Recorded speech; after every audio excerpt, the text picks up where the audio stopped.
Hello everybody, welcome back to Untitled Roleplay. My name is Will, I'm a D&D Sex Icon, and I'm back today for a new show, a new beginning, the Song of Stars and Storms. We're playing D&D 5e, we've got the whole team back together for an episode today. So let's get into it, my friends. Let's go around the cast and crew, figure out what we're doing today, and of course, who we're going to be playing. And let's start with Lindy, our Dungeon Master. Lindy, how's it going today?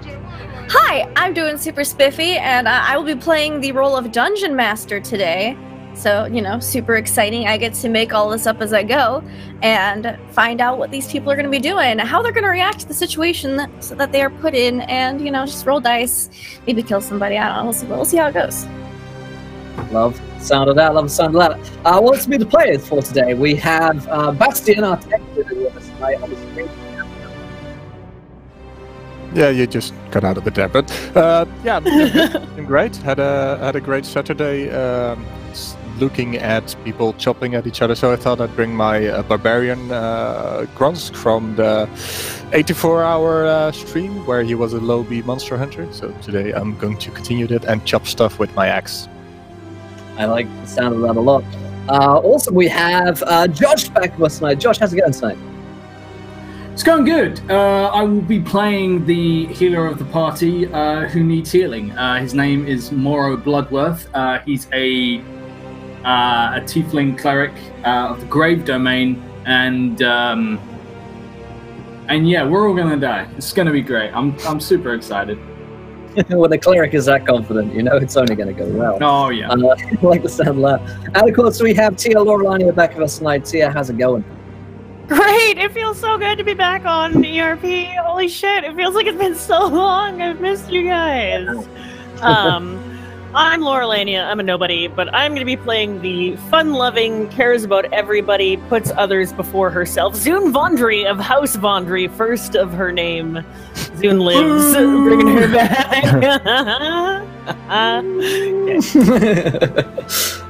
Sure. That all sounds totally legit. As myself, I will be playing Duncan, the human fighter. Duncan was actually also on a 48-hour stream, and he died. But this Duncan is back, and he's feeling better than ever.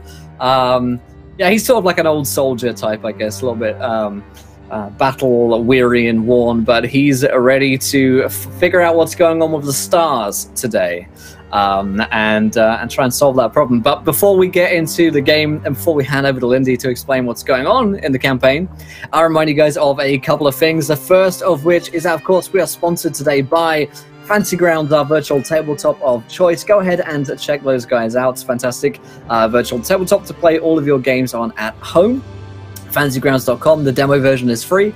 WhalingGames.co.uk is a go-to destination for tabletop board games, war games, and more at up to 20% off the retail value.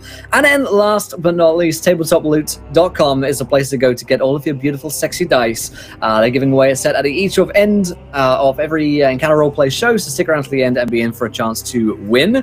Of course, here is the tweet for you guys. 20 retweets. You guys get to decide something which happens next in our campaign. And of course, you can donate to affect the game as well by giving players nat 1s, nat 20s, wild magic surges, and worse. But I will hand over to Lindy to remind us of what happened. No, nothing's happened yet. To remind us what's happening today. And to take us into the first episode. It's been a long fucking month, guys. It takes us into the first episode of the Song of Stars and Storms. Awesome. Well, I feel like first it should be established that these lovely people here today are all a member of a company, an organization called IBM, the International Brotherhood of Mercenaries. There's many outposts in many different cities. Basically, whenever something goes wrong, they love me. Whenever something goes wrong, village has a problem, they're not quite sure what it is, could be monster related. They call in for IBM for, you know, customer support, because IBM, they're the local Brotherhood of Mercenaries. They're here to take care of this stuff. Anything the city guard can't handle, basically. And so recently, there's been this odd phenomenon with the sky. It's especially prevalent at night, but you can see slivers of it during the day. Sections of the sky are getting rended open, torn, rift-like almost, as stars and constellations are going missing. Just black, vacant, gaping holes in the night sky. And certain animals and monsters that have been found recently have a kind of like weird aura to them. They're almost star-like monsters in a way. Some have just constellations imprinted all over their skin, some kind of glow with a strange starlight glow. No one's really sure what's happening. However, we go into a tavern in the small town of Adara. And that is where we find these 4 people today. They have been called here, they've been sent here from IBM to investigate some weird happenstance that happened in a farmer's field not too far away from here. They just got into town, figured, why not get a drink at the tavern before, going out to another farmer's field. It's been a long day of traveling. So why don't we go around and introduce our characters and what they look like. Let's start with Duncan. What does Duncan look like? Duncan's about, let's say he's in his 40s, but he probably looks closer to his 50s. He's got, he wears chainmail and he has a glaive over his back, which looks like it's beginning to rust from just age and use. He has a very dour and tired-looking expression on his face, and he's got slightly watery eyes. So he looks like he's got those sort of like in old people eyes. They look like they're always crying. I think that's kind of eyes that Duncan has. And he sits down at the bar and orders his usual, which is shot of some liquor. Gotcha. What about our wonderful Morrow? Is it Morrow? Morrow, as in Morrow. tomorrow. Tomorrow or not Morrow? Morrowind. Morrow is sat in the corner of the bar. He is heavily robed. He's armed and armored underneath, but none of that's really visible as he tries not to let people gaze upon him too readily because he has an unsettling appearance. His skin is kind of rubbery, clammy yellow, and I mean like vibrant yellow, like Simpsons yellow. It is a little unsettling. He's got very sharp, long, sort of spine-like nails that are pure black, like obsidian black, which match his lips, and the inside of his mouth and his teeth are all sort of like look like he's eaten oil, so they're just slick. He's often racked with coughs and often actually coughs up like this black ichor. He's not a particularly well individual, so because of that and his sheer black eyes, he keeps like a hood up, cloak wrapped around him as much as he can, and tries not to get spied upon too easily by other people. But I imagine when it comes down to traveling with Duncan, he very much sees Duncan as a big hitty guy who gets in way of people who want to hit him. Morrow is not a frontline fighter in any capacity. Excellent. What is Morrow having to drink at this tavern? Morrow is drinking tea. It's probably herbal. It's probably something to try and help the cough. His cough and everything like that. And he sits there huddled around it for warmth. He's in great shape. Excellent. And what about Miss Zune? Zune Vondry is barely 5'2", being particularly short for a dark elf. She has light silver hair with streaks of white in it, and unlike most of her race, she has cyan-colored eyes. She holds herself very straight and proper. Her posture is almost always correct. She wears fine, dark, traveling wizard's robes and has a backpack kind of seated at the side with her. Her spellbook is attached in a leather case at her side. Her hands are perfectly manicured, but with no lacquer upon them, and her skin is a soft charcoal black. And while she is rather strikingly beautiful, she is one of those people that constantly suffers not from resting bitch face, but from active bitch face. She is usually scowling or menacing in some way. And as she comes into the tavern, she kind of shakes her head and wonders, why is it always the tavern? We're never going to leave. Excellent. And last but certainly not least, Gronsk. Gronsk is, he's the towering guy here. He's an half-orc, very, very dark, brownish skin. And his face is pretty much scarred all over from battles he's fought. He wears clothes adorned with trophies, big teeth and small teeth, like a skull on his shoulder. Against the wall rests an axe, which looks very well made, but it's also got a big skull on the side. It's not like one of those fancy nobleman weapons. It's more like a tribal heritage, maybe kind of weapon. And he sits brooding in a corner with a hood pulled over his head. Doesn't want to attract too much attention because, well, if one of his parents being an orc, people don't often like that. He knows that. And he's having some ale. Okay, excellent. So you all have gathered here in this tavern. It's, mid-afternoon, so it's not particularly busy. There's only a couple of other patrons in here. Looks like maybe farmers, some kind of manual labor workers, and the barkeep who's just, cleaning glasses behind the bar. What do you guys do? Drink you all the ale? recognize each other. Yeah, drink the ale. You all work together. Maybe not extensively, but you at least have all met each other and know each other in passing. So we're here for a farmer, or an incident that happens at the farmers. Are there any other people in this tavern that are talking about the incident, maybe gossiping? Zune kind of tilts her head around the room and looks at every individual person. Yeah, there's a few farmers in here. They're talking quietly amongst themselves. They don't seem to want to irritate the scowling lady patron in the establishment. So they keep their tones down. They keep their heads, respectfully, kind of, like it's just not irritate her. And they seem to be talking in low tones. They're like a little table. Perhaps you might be able to get these people to speak a little bit more easily than I can. For some reason, they seem afraid.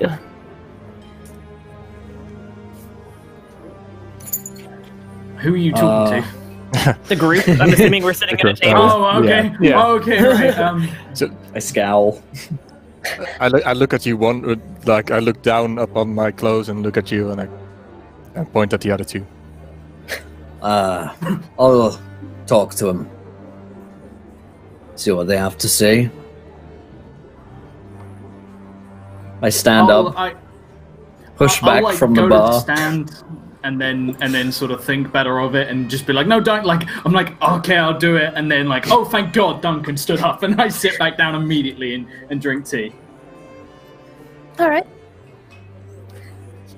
I go and sit down next to the group of farmers and nod at them. Howdy. Good evening. Yeah, good evening. You with some of that mercenary guild, or IBM? Aye. I worked with them for some time, as have my companions over there. They noticed that couldn't help but overhear that you'd been talking about the rumors that have been flying around town. Yeah, something about Farmer Henderson. He said some strange thing happened on his farm out in the fields. He's real mum about it, though. He said no one's allowed to get on my property and investigate this till IBM gets here. So act all kinds of strange. Granted, it's Farmer Henderson. He's always been a little strange, if you know what I mean. I do. All right. Is Henderson here in the bar tonight?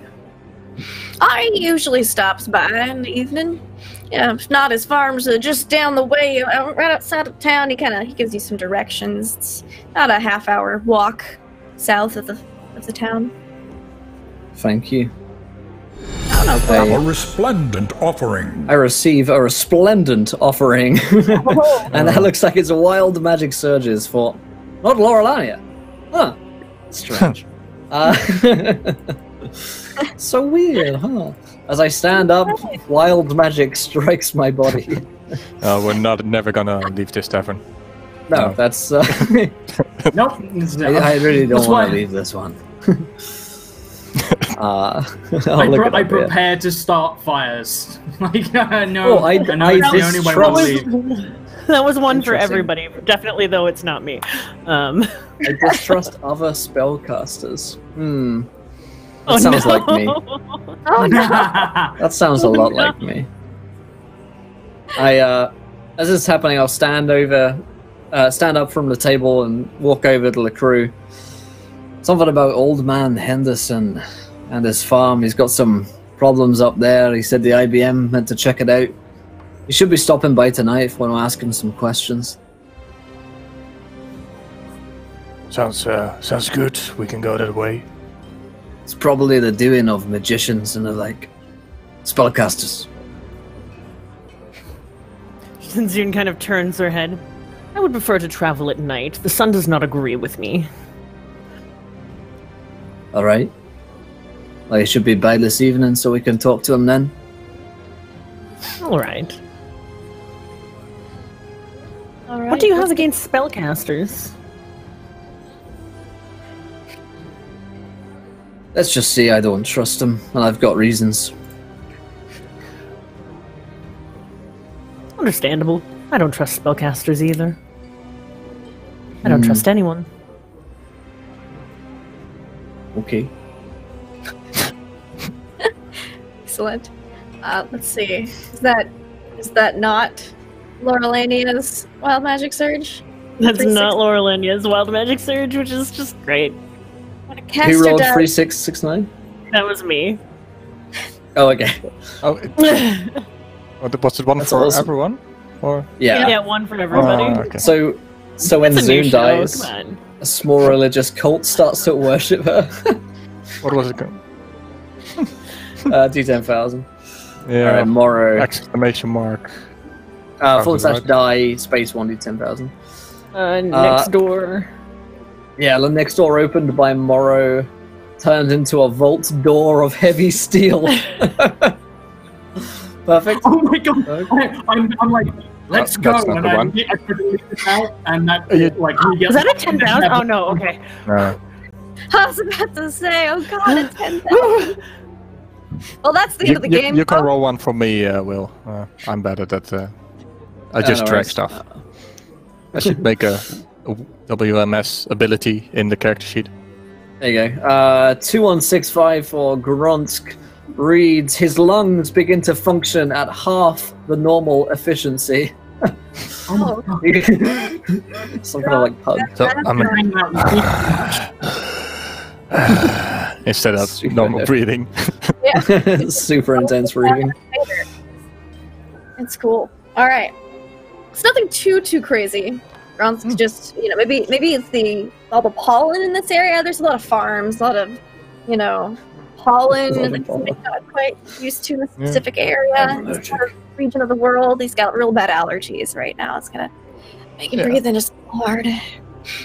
I just start smoking this bone pipe I have. So, like, Oh, he's just a smoker.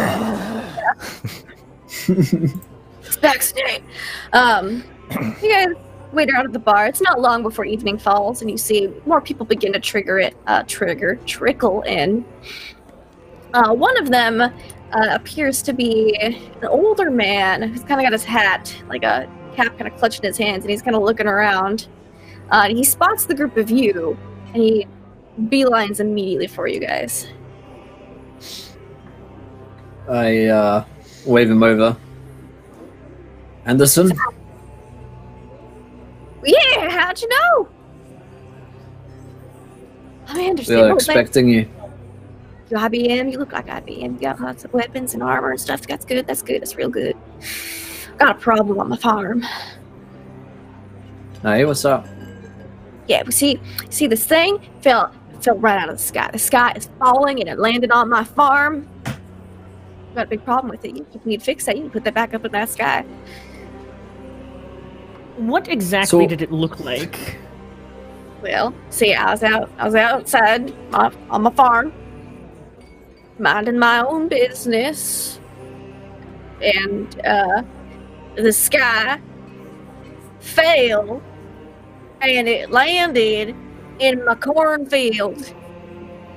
Now, I understand that you are a farmer. Thank you for that information. And I understand that you're saying that the sky has fallen. However, the sky is not something that can usually fall. Was it a shooting star? Where is the impact? What does it look like? In my cornfield. And can you take us to that cornfield? The sky, because it fell and it landed there, and it flattened a good portion of my corn. I was gonna eat that. I can't now. The sky's on it. The rest of the sky ain't fallen yet, but once one piece falls, I'm sure the rest of it's gonna fall. It's gonna flatten the whole cornfield. Just start. Can I have another glass of wine, please? More.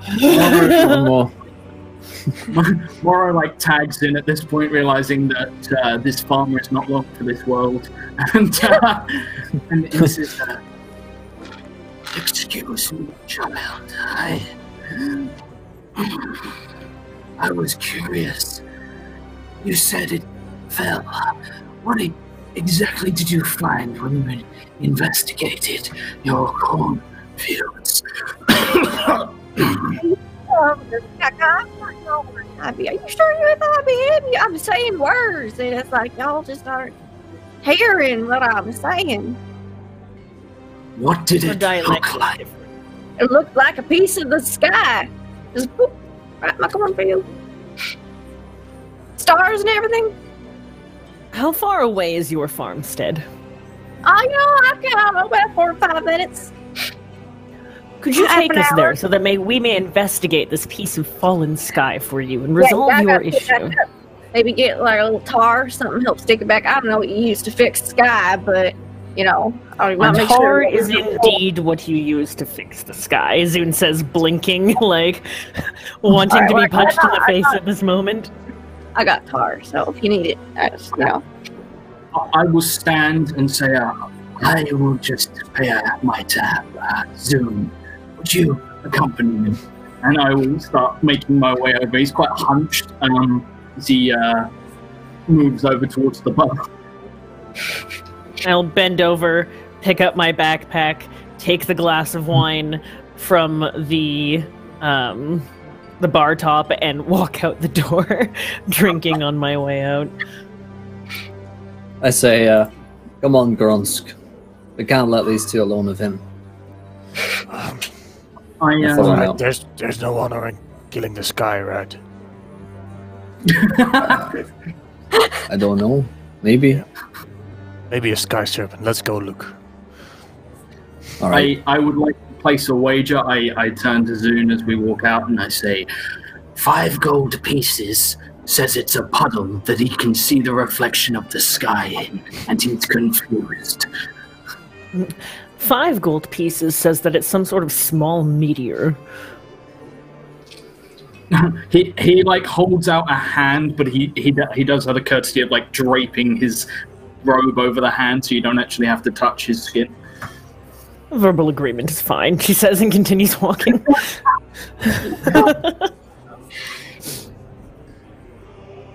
All right, so he leads you down a little winding path down to his farm, which is on the south side of town. It's one of the last farms that is on the outskirts of town before it gets into the real big, kind of sprawling open fields. And he leads you to this cornfield. He's got several other plots of different types of vegetables growing, but he leads you specifically to the cornfield. You guys make your way through, and in front of you, yes, right here, see? Piece of the sky. And it is nighttime, and you look up in the sky, and there is a gaping hole, like a sliver that's just been cut out. And you look down in the cornfield, and almost the exact shape and cutout that is missing in the sky is present. It's almost as reflective as a piece of glass, but it's hazy and several feet thick. You can see that the corn underneath of it is flattened because you can kind of see through it, but inside is a constellation.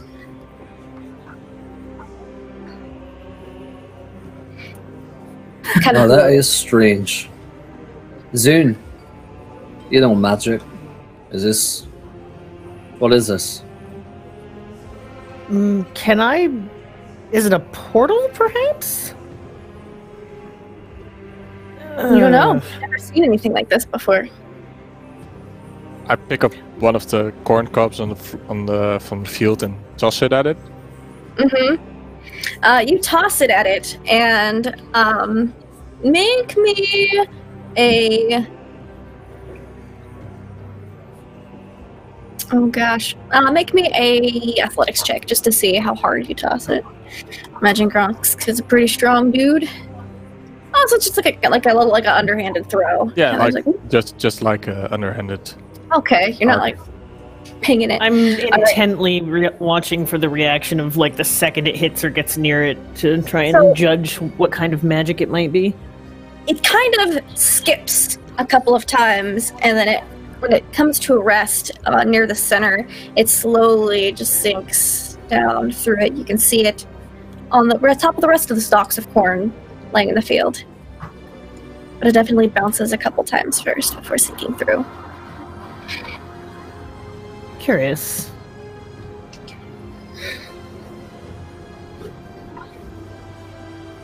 I pick up another corn cob. It's just... I'm fascinated by this. Yeah, with each husk of corn you toss it, just like if you have more like a side spin on it, you can see how many skips you get before it like sinks and gets absorbed into it. If you just spike one down into it, it doesn't really bounce much, but it kind of like gets like, it's like if you throw something into a pool of jello, it gets stuck for a second, then it slowly sinks in. Like it gets halted about halfway through and it sinks in. Please stand back a moment. I'll take a bite of the next one instead of throwing. And I am going to acid splash on it. Okay. 1d6 points of damage, 3. Alright, so you throw some acid splash. It splatters across, and you hear the sizzling of acid as you see it fall through at the same speed that the husks of corn did. Like it scatters onto the top and then just sinks down, and you can see it slowly just kind of dissolving the corn underneath it.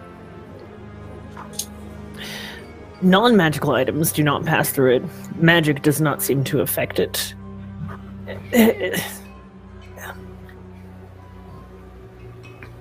And it's reflecting the stars above?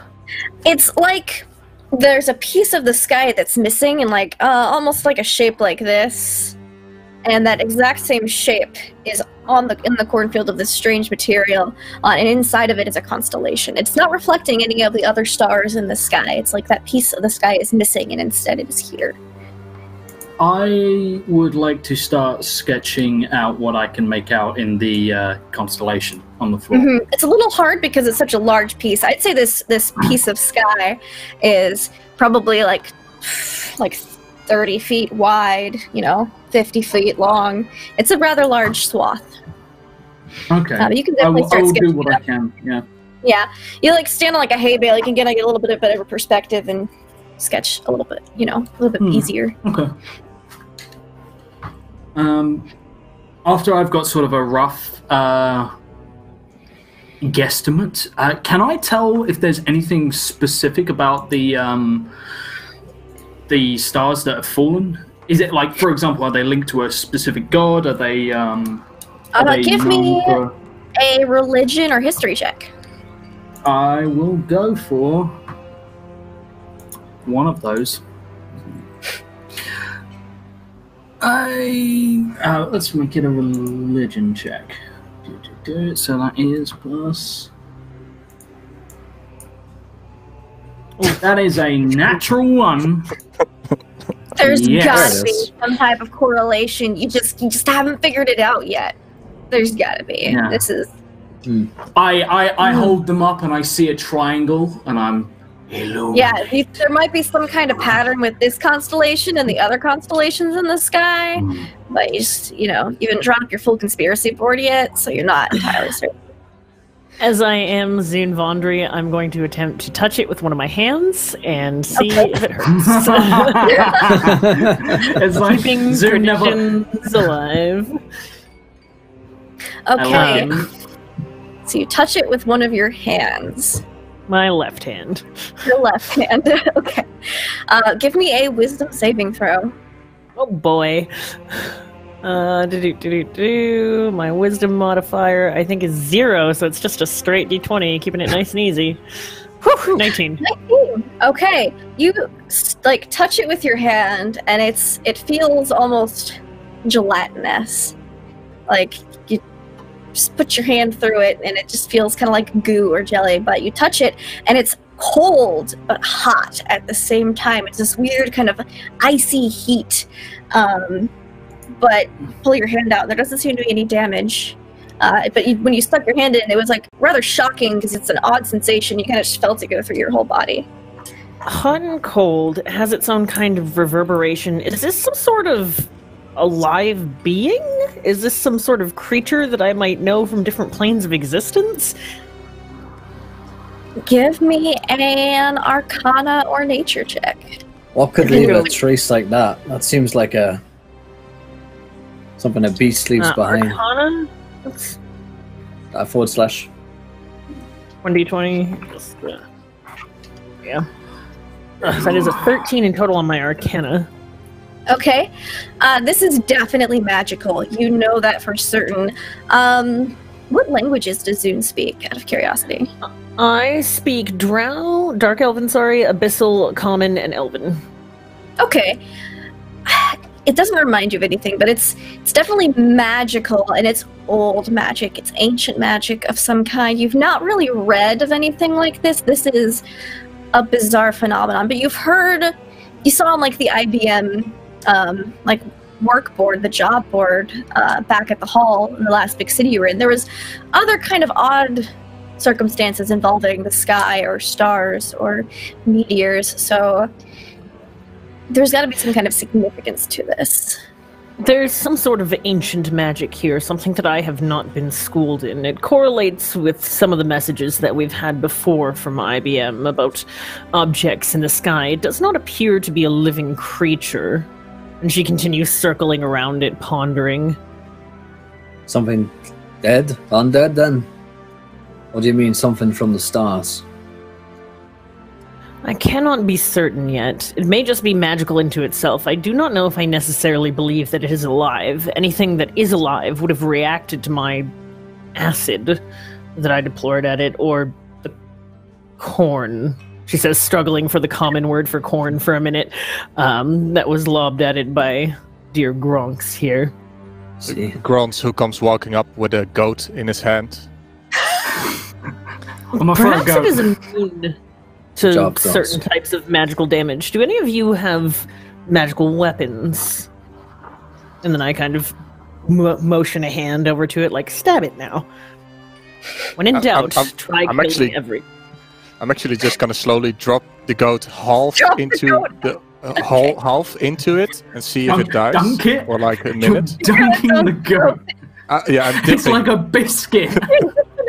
It's like a biscuit in celestial tea. Are you holding the goat by its legs and dunking that half in, or are you holding it this way? Just okay, like I'm a big orc. I can hold it in one hand. I just like casually dip it in the star matter.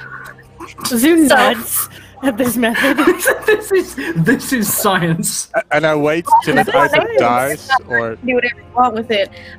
So the goat is like meh, meh, meh, as you like dunk it into our matter. It gets real muffled, but it like almost gets like real, like it stops struggling as much. Like you can tell it's not dead and it's not drowning. As if it was drowning, it'd be struggling, but it's almost as if it's just kind of calmed or paralyzed something, and you pull it back out and it's like meh again. And I dip it back in. Dip back in it, and it like struggles at first and then it relaxes. Perhaps you might try entering and see if you could re-emerge. I say, looking to Gronk, since the creature is alive. I'd rather get another volunteer. Perhaps it is full of magical treasures and women that will answer your every call. Maybe there's monsters there. Oh no, poor goat. I'm gonna like take my backpack off from underneath my cloak and like unreel 50 foot of hempen rope, Okay. and I'm gonna hold one end out for Gronsk and say, "Tie this around your waist." Oh, this And is I a looked at stupendous Duncan. idea. Let's send in the healer. No. No. He's going in. He's going in. I hand the other end to Duncan. I don't I'm like not going in. this. Fuck that. I don't like this, but I'm gonna let it happen. And I take the rope. Well, I'm actually looking at Duncan like, okay, you can go in. I'm the strongest of everyone here. I could pull you back up. Listen to me. I don't. I think it's probably best if you go in here. Seems like you've got a firm grasp of a goat, and all that. I turn to So- Zune and say, "What did you feel when you touched it?" It was some sort of... It was both hot and cold.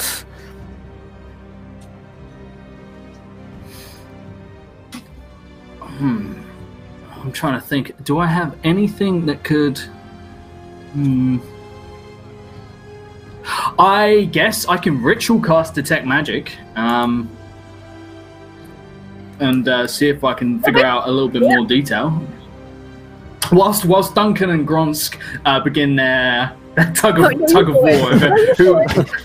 Well, after you, I I'm- insist. Yeah. Please, Yeah. you. No, I'm hold gonna- you. I'm gonna go down. I'll lay my shield on the floor so I don't get too muddy. Sit cross-legged by the edge of this, whatever this is, the puddle of sky, the sky puddle, and I will Sky. begin to mutter to myself quietly as I begin to ritually cast. All right. So there's 10 minutes if anyone is going to... if they're going to wait for you, we'll just jump to that. Does anyone want to do anything in the 10 minutes it takes for him to cast Detect Magic? Okay, anything else? The constellations waiting to be pushed. around the constellations around the missing hole in the sky, do those correlate to anything? Is it perhaps a path between two constellations? It doesn't look like a path necessarily was carved out. It looks more like just like a random chunk of the sky, because there's even like what looks like half of a star on one side, and you can see the other half in this a substance on the ground. How? Okay, so I almost want to try and fly up there while he's doing the ritual and see if I can get close to this quote-unquote hole in the sky. But if it looks like it's in space, then I'm not going to bother. Is it like just distorted? Would we have seen the hole in the sky when we were walking towards the farm? Yes, you would Okay. have. So definitely space hole, not worth flying. I'm not going in. So I know what this is. Oh, dancing lights goes 120 feet. How far can I get dancing lights to go up to it? You can get dancing lights 120 feet closer to it. And it doesn't. Okay. Doesn't seem to illuminate anything. Doesn't seem like, and you move it around, it doesn't seem to like go behind any like if it was like a false wall or something. Yeah. It doesn't go That's behind. kind of what I was looking for. It's Interesting. it's the Truman Show. We're all just in a giant arena. Now I would just continue meditating until someone. I'm anticipating the barbarian just kicking me in or something, but hopefully that doesn't happen. I was really tempted when you first handed me the rope, like Yeah, you but dropped me in. All right. So, you cast Detect Magic on this, which tells you the school that it's from, I believe. let me just open Presence up of magic detect. as well. For duration, you sense the presence of magic within 30 feet of you. You sense magic in this way. You can use your action to see a faint aura around any visible creature or object in that area that bears magic. So I'd be able to see if there was any magical but invisible creatures in the area within 30 feet. And you learn its school of magic, if any. Okay, so you cast Detect Magic, and you open your eyes again. You see, you're used to the regular magic items that your associates have, but this thing is glowing so bright, it almost hurts to look at it. It has every school of magic associated with it, and it is kind of almost pulsating. The rift. I look at Zune for a moment in curiosity, and then glance back at it. And is it possible to harvest any of it? Like cut a piece off? Dibs. I'm gonna try to pick it up. Okay. Move it, like by the underneath where the opening is, like. All right, so you kind of stick your arms underneath, where the soil is.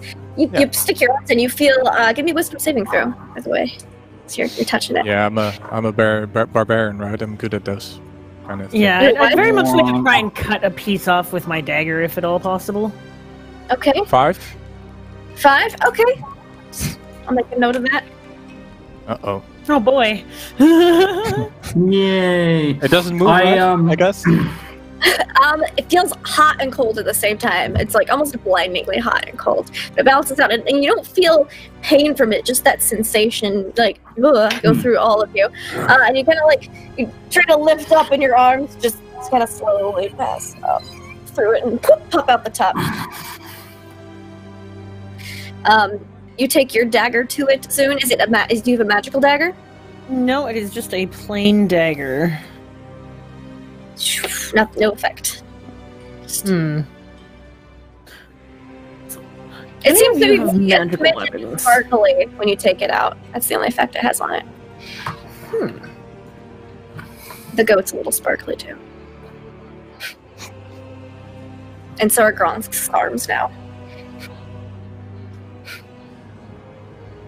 My hand, I'm assuming, is sparkly as well. A little bit. Hey, and thank you. I think we're about to do for a monster attack since you guys keep poking this thing. Love you all. Thank you, Andy. We are D&D players. We're gonna poke it until we figure out what it is. I don't know what it is. I poke or lick it, and that'll tell me everything I need to know. Do you lick it? No, I'm ill enough as it is. I really don't need any more sickness in my life. I figured I'd ask. Has it been I'll washed? hold my arms up and I hate glitters. Yeah, it looks like he just got doused in a bunch of glitter. You have a spyglass by any chance? Spyglass, no. They are super expensive. They are. They cost 1,000 gold pieces. I can't say that I do on my person right now. I have a magnifying glass. Well, the only way that I see that I could resolve this issue if no one is willing to go inside is I could summon a demon and bid it enter. You can what?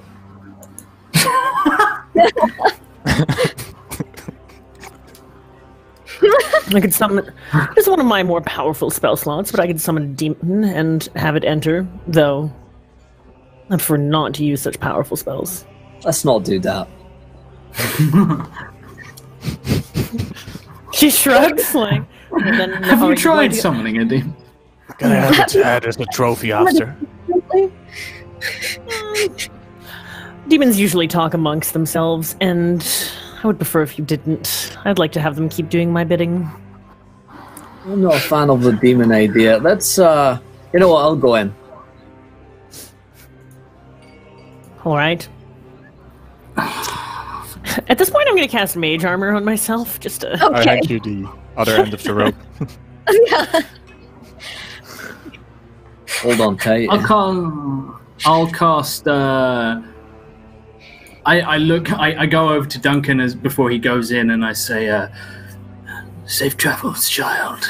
And I place a hand, a reassuring hand on his shoulder, and I whisper something, and I cast guidance on Duncan, and hopefully he doesn't die. And Better already. yeah, we'll be fine. All right, so Duncan goes inside. He's just walking right in. Yep. Okay. Or right on me though. Yeah, do have a rope on you, which is good. Give me A resplendent offering. Oh no. Oh Resplendent boy, I'll offering. take Arden Sphinx for that. I'll look this up here and send that to Lindy. Thank you. Oh, please. Sorry, what was the check you needed, Lindy? A wisdom saving throw, please. Big.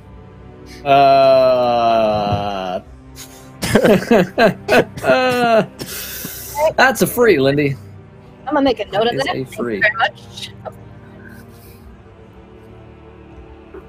Okay. You wade in. It's almost like wading through a swamp, except nothing's sticking to you. It's just like hard to push your way through from the waist down. It's about 3 feet high. And you kind of get to like the center of the section that you're in, and that's where the beginning of this constellation is.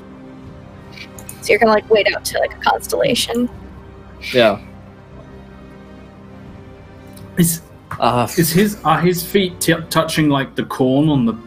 Is he walking on the ground? Okay. Well, if I get that far unhindered, then I guess I will continue. Okay, you walk into the constellation, and as soon as you touch the constellation, you see a ripple Guy. go throughout Ooh, interesting. this piece of sky. Does the ripple happen at the same time in the sky? I'm looking up. There's just a void in the sky where this Hold on, piece guys. of the rest of the sky doesn't ripple. You see that you freeze? Yeah, I see that I'm freeze.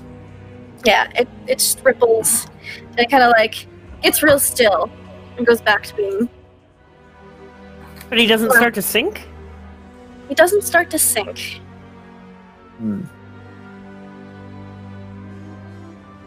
Any ideas?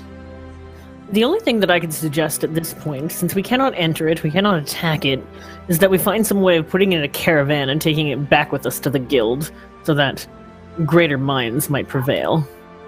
How do you propose we move such a thing? I'm sure we could take something from the farmer. He must have cows, horses, wagon We of have some no sort. we have no way of interacting with it. Look, Duncan wades through it. Blades cannot cut it. We can't lasso it. You What cannot exactly dig were underneath you it and lift proposing? it. I turn and look at Gronsk. And I say, Gronsk, what happened when you tried to pull your hands up and lift it? They weren't true. Look at the stupid glitter. Have you let go of the rope? She did.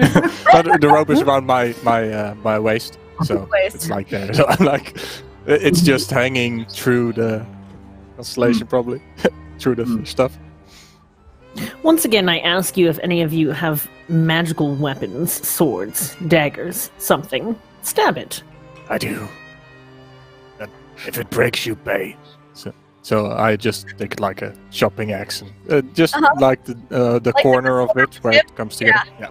See if I can actually detach a bit. Yeah, you shook and you see a line cut through it.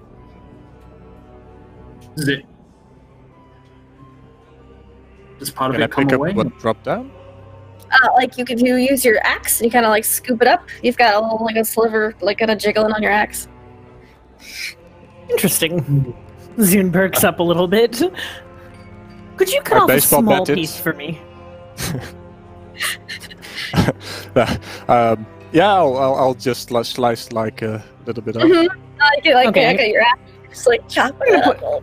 I'm gonna put some in a vial. Take my Join vial. Duncan, have you moved at all? Not at this point, no. I'm staying very still. Okay. Save a little bit in your vial. But yeah, it's almost as if when your hand touches it, it starts to go through your hand, but the vial manages to catch it.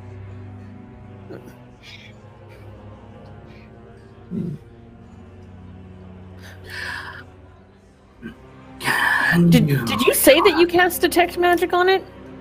Yes. Mm-hmm. And you said what school it was from? No, I haven't said what school. I've said because I started talking, and then the boys started arguing over bits and pieces. So no, I haven't actually said it. I'm assuming at a higher level spellcaster, and some drow can cast Detect Magic. Would I have been able to know that his ritual was casting Detect Magic, so I can ask him the following question? That's a familiar what school ritual. of magic did you say that this was from? I didn't. It's not of a school of magic. It's of every school. It is magic, raw and untampered with, unrefined. Guys, should I come back now? Oh, definitely. Like Moro's like, it's incredibly dangerous. I go And back at this immediately. point, if we can cut it into pieces, I motion that we go and find some vials or some glass similar to this and cut it and sell it. Unrefined raw magic would go for quite a price on black market. Yeah, at this point, Duncan, you're like everything from your waist down is kind of starting to go numb from that icy hot sensation. Good. Yeah, I'm gonna start going back up. All right. As soon as you make a move, because you're still in the constellation, another ripple goes forth, and another, Keep going back now. and another, and then all of a sudden, I need everyone to roll initiative. Woohoo! Great. Because from these ripples, you see this being kind of pull itself out of the center of Oh shit. the constellation.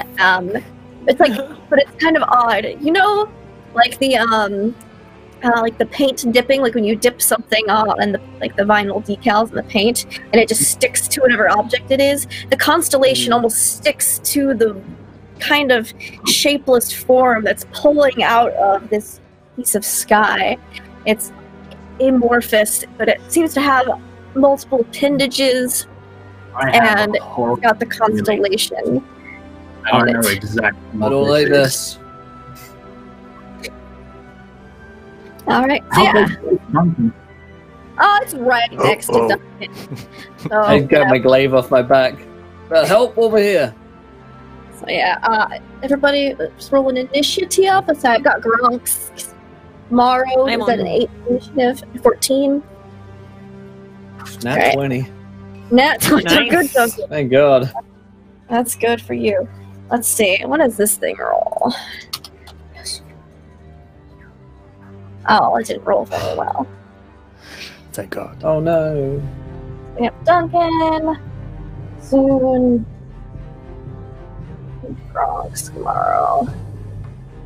Okay, so Duncan, you're first. This thing is pulling itself out of this piece of sky. It's got a constellation stuck to it, and you can almost hear like all of the air in the area. It sounds like it's just getting sucked into this thing as it's pulling itself out. This thing needs to die, and I kind of smack it with my glaive on a 15 to hit. A 15 to hit. Ooh, that unfortunately just misses. Okay, my second attack is a 26. That definitely hits. And that deals 10 points of damage with my glaive. Piercing damage, correct? In fact, that is a critical hit because I have improved criticals. Oh, Nice. critical hit. So that is going to be An Yeah, roll extra me 4 points of damage. 14. Nice. So you get a kind of whiff on the first one, and then you sink, like you hit like your glaive, and it pulls through it, and it comes out the other side. You don't really see much of an effect, but you know it passed through. It's just kind of hard to Okay. tell, like this thing. Yeah. It's kind of silly. Yep, There's I some- stand my it's ground. a lot. Yeah. You just switch. All right. Is that all for you, Duncan? Yeah, I go into a defensive stance and call for aid from my companions. Yeah. Zune, you're up next. I spend my movement moving as far away as possible, and I cast Mirror Image, and that will be my turn. Excellent. All right. Gronsk. Gronsk is already holding his axe, so I'm like a couple of feet away, I guess. Now it's standing up. Yeah, it's a couple of feet away from Duncan, so it's about 15 feet away from you. Yeah, I'll easily reach that.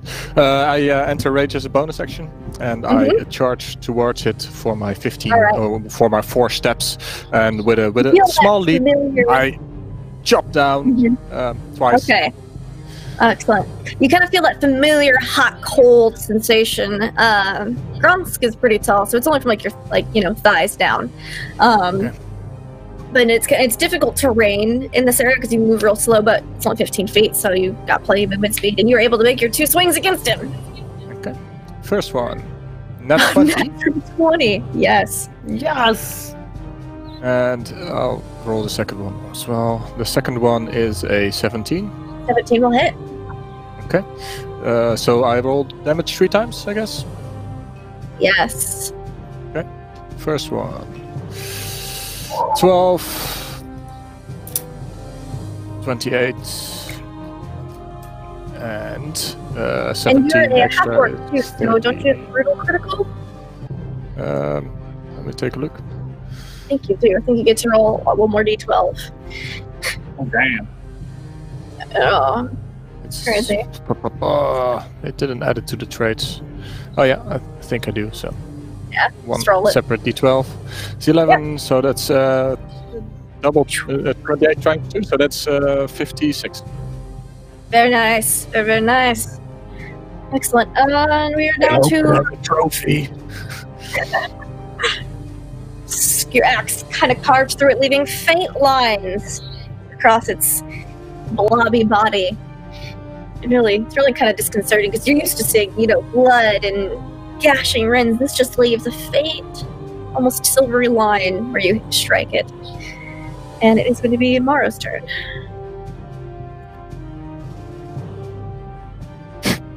I'm gonna roll for it. I'm gonna roll for what I'm gonna do because I've got 2 ideas and I don't know which one to go with first. Okay, right, I'm going with that. Morrow looks at this thing that's coming out of it seems to be coming out of nowhere because it's come out of the sky somehow, and wherever this is, it seems to be raw, untapped magic. Scans his brain for a minute, seems to think he might have an idea of what this is, or at the very least where it's from, and he wishes it to return. So Morrow reaches for his holy symbol, a black swirling sphere like a crystalline orb, holds it out in front of him, and with thundering words, he's going to try and cast banishment on this thing.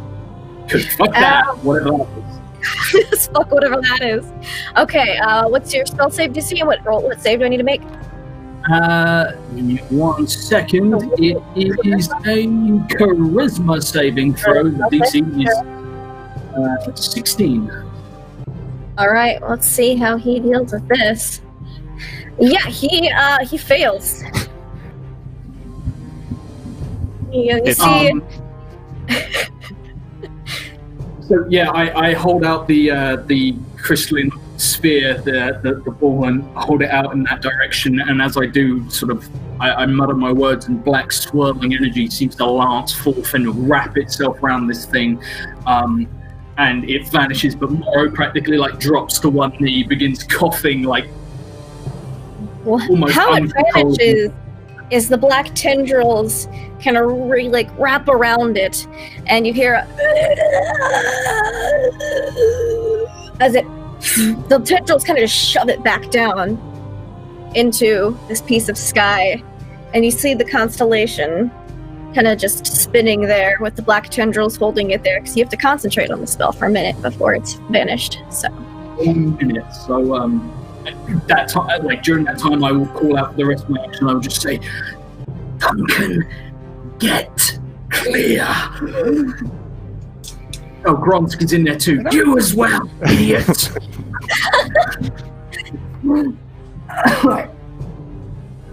I'm going to position myself next to the healer.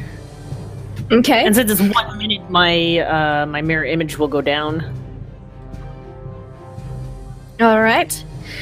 So during this 1 minute, you see that it's just rippling constantly as the black swirls kind of keep it held down.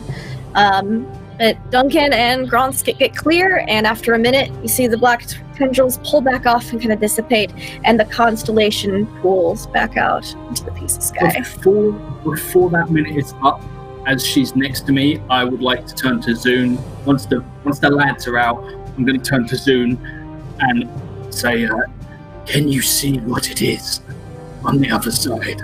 Because it's like I basically feel like what I've done is I've trapped it on the other side of a mirror, and I have it. As long as no one hits me, I can hold it. So can you look at it and like study it while inside of your crystal ball, or inside of the? I basically pushed it back down into this whatever we're dealing with here. I will attempt to charge up as fast as I can, take a look at it, counting out a few seconds, and see what I can gather information-wise within 10 seconds, and then come back to him. Okay. I'll give me another Arcana or Nature check.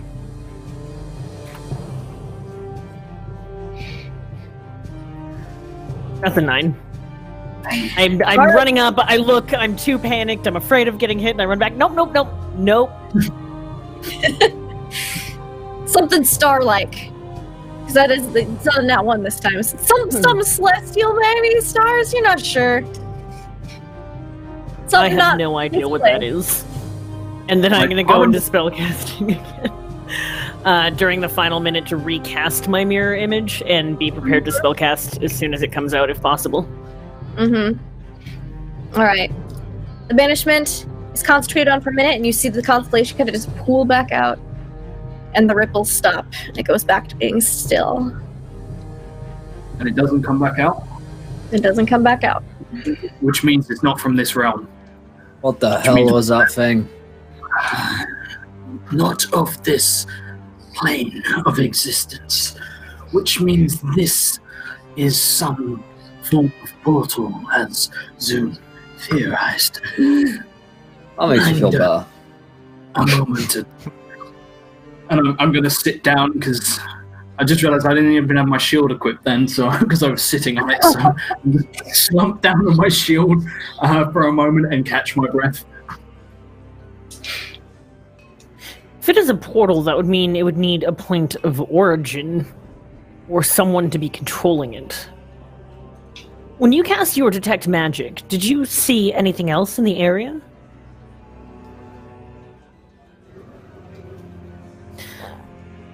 No, I had already suspected there may be things hidden from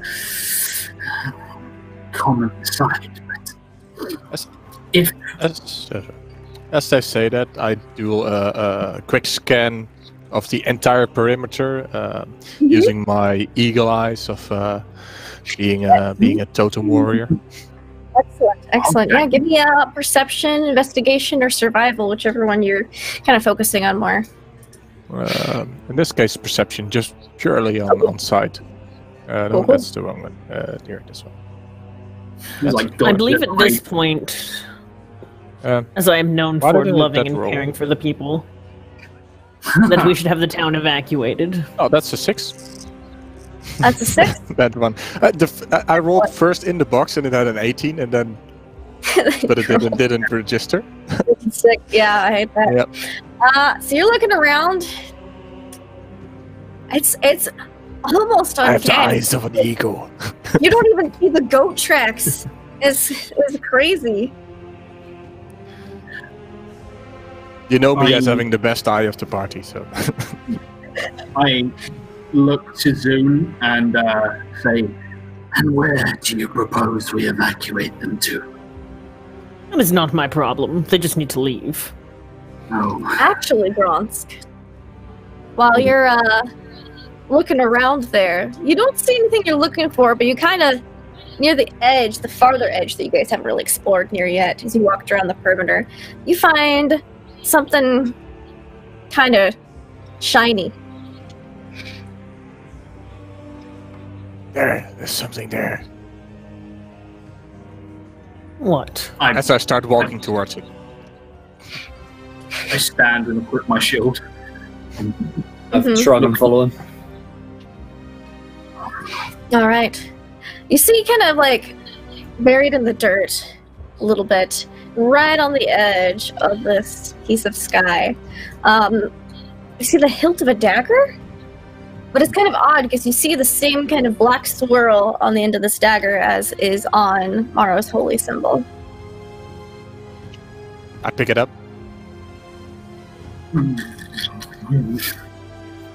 Barbarian.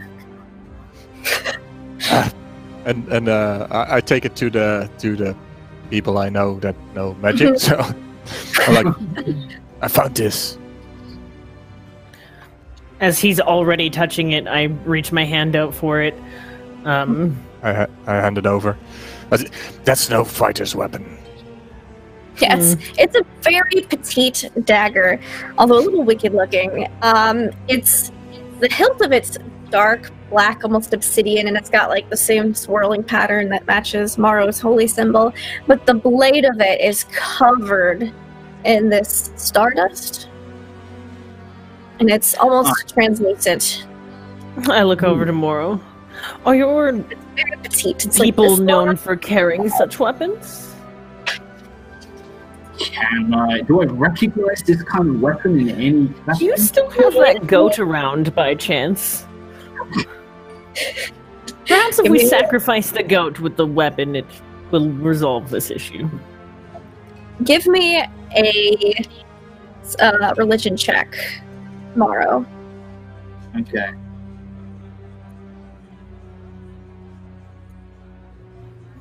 Oh, come on.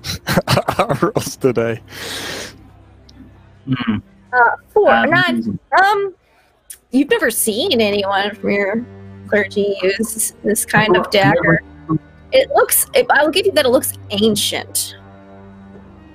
I hold out my hand towards Zune and say, might I stare at the pommel a moment?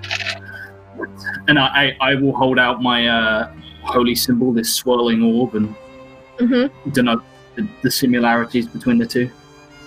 I'm going to be very up close to him and studying as well, kind of my palms pressed together and tapping my fingers lightly as I theorize. Is it real? Is it a cursed item? Does it have... what do I know about your religion? Etc., etc., etc. Yeah, you can make a Arcana or religion check soon. To this dagger. I want to touch the flat of the blade and see, because you said it was ethereal and like had that. I will very carefully tap. It's a feels 15. 15? You would guess that this is some kind of sacrificial dagger. I hold up the goat. It's not It's very... necessarily, you don't really know what religion, like you're guessing it's a religion, but this just the style of dagger, it looks more ceremonial than, Zune combat. smiles. I do so love it when I am right, but this is some sort of sacrificial dagger. I suggest that we sacrifice the goat to this puddle of stars. Perhaps it may require a human sacrifice, however, in which case I suggest we get the farmer. Yeah, he won't be farming with this in his yard. We're not gonna go and kill the farmer, as annoying as he was. I mean, the goat, maybe. What does that achieve, though? You have to understand, it is one life for the many. If you kill one to save many, then the math just simply works out. And Are we he'll sure stop we're saving complaining. anyone by doing this? Let's start with the will goat. stop complaining to us. The goat I can get behind. Let's start with the goat. Start with the goat. And then, you like the farmer over here, and If Zune was move a on to him. high-fiving kind of person, she would be across right now, like, let's do it. I tell you what, I will lead the goat. Like, I'll take the goat and sort of lead it towards the edge of this this celestial pool and like lead it so its feet are in, I guess. So it kind of try and make it wade in somewhat. Okay. Meh. I won't handle that. I'm trying to shove this goat in. Oh wait, actually no, that might not be the worst. No, it's not the worst. Oh damn. Damn, a 24! You calm the goat right down. You kind of notice that the goat, it's very sparkly because it's been dunked multiple times, but you can almost see little, like, it's hard to tell because it's kind of fuzzy, but little lines connecting other places on its fur. Little dots in the sparkles. Are they moving? They're not moving. It just looks like almost like a geometrical pattern in the sparkles now. Like a star map on his coat? Almost. I pause for a moment as the goat seems to be cooperating, and I'd like to fish out. I drew a sketch of the constellation. It's not a great sketch with an angle, but I'd like to see. Can I see anything that matches up? Has like part of it like similar? I don't know what I turn to. I guess I turn to Zune and say, "The stars are with him now." I'm sure. I'm sorry, are you trying to tell me that the goat is controlling the stars? I hand her like my parchment that's got the sketching of the constellation on it. I'm just like, hold this. I draw the blade. I hold the goat. I like use the tip of the dagger to like gesture and point to the star map on this creature. Yeah, the goat's kind of like trying to like nuzzle you because it really likes you now. While they're doing this. Like lambs to the slaughter. Could you please just kill the creature? Well, let's get it all with. I turn to look at Would this you like creature. me to do it? Actually, you're the cleric of so-and-so. My point is that whatever this is, it's affecting things exposed to it. And we have 2 people with us who have been exposed to it. And then 3, I say, holding up my hand. I'm not touching any of this at all. But I would take the dagger, look at the goat, and I sort of like make it look like it looks at me. I look at it. There's like a moment of bonding. Like, Can I prestidigitation the star shit off my hand? It takes a little bit, but yeah. Okay, It's like I will do it repeatedly to my companions until it works then. it will not hit off Trunks and Duncan. Oh. Well, I'm sorry. I'm unable to assist you.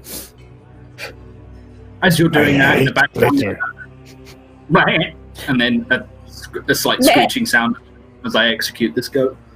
So you execute it with the sacrificial dagger? Mm-hmm. You I'm punch the watching dagger, intently. you don't feel any resistance. Well, go Goes back straight out. through. There's no wound on the goat. Because like you poke it with the hilt. Curious. But I can touch the blade. Perhaps try sinking the goat partway into the star matter and then cutting it from within. I tell the goat to stay. I just shh, stay. And I step out and I look to Zoom and I say, "Your hand," because I don't know you've cleaned your hand at this point. Your hand. I have rid myself of the stardust. I will not be making another attempt. And you are a cleric of the same order. Perhaps it is a sign from your god that you are meant to do this. I'm sure you would not deny your god, would you? I turn away from her and look to yes. All right, out of the two lads, who's sparklier? Who's more Edward Duncan, colour? definitely. he waded in it. You both got in it pretty deep.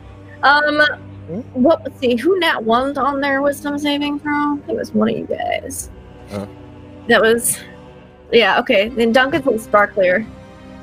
I go up to Duncan and I say, I'm not going to cut you.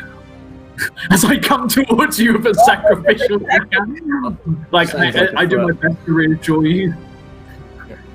In the background, I double check if I can kill the goat with my axe. Could you just execute the goat in the background? Yeah. Axe just, and it just dies. Just, we needed the goat! That was the only thing we had to sacrifice! I'm going to go and get another goat. Yeah. Can I go and find another farm animal of some kind? That's the next quest. It's gonna be like a cattle ranch. The goat, you gotta find a new one now. Next quest. I come towards Duncan holding the blade and say, do you trust me? Let's say yes. Your magic user. And like your it's like from your waist down is like really sparkly because I'd like to very carefully hold like the blade out near you but not towards you, and I just say, tap your leg against the flat of the blade. I wish to see if it passes through. Okay. I do so. Can he interact with the blade?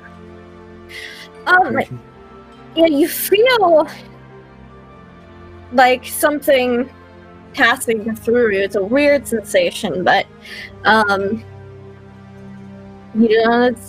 don't get stabbed with it.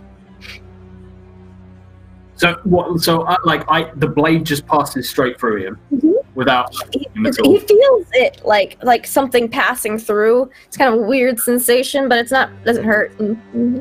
Okay, I hold up my hand, which hasn't been contaminated at all, and I would like to touch the blade against it to see if I can actually. Just the flat of the blade. I'm not cutting myself. I'm just the flat of the blade. Yes, yeah. You feel it. It's hard and solid.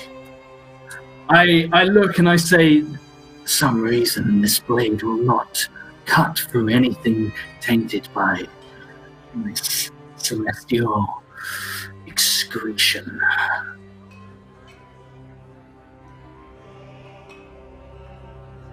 Okay. I come back with a goat at this point, I hope. Give me an animal handling check. Let's see what you get. Oh boy. That's a straight D20. That's a 5. So you weren't able to find a goat, but you were able to get a chicken.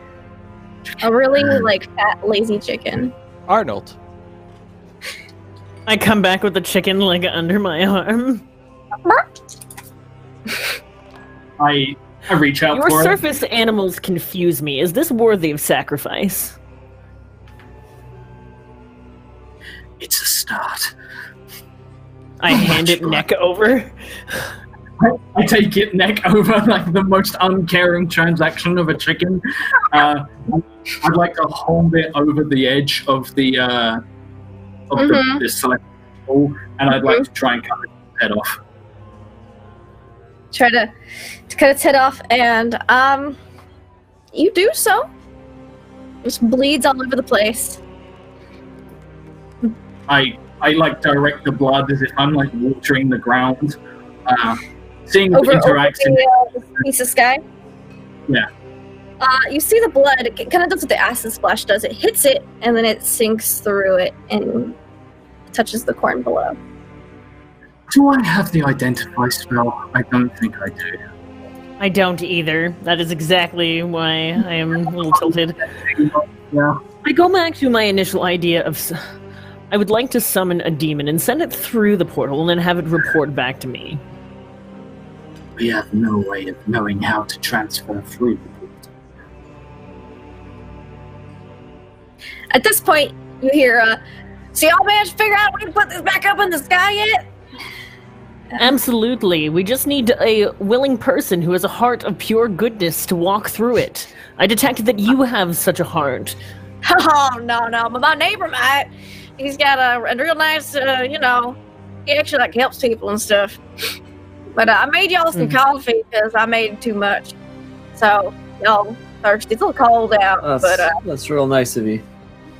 Yeah. I just wanted to see if you fixed it yet. You need some tar? Remember y'all mentioned you might need some tar.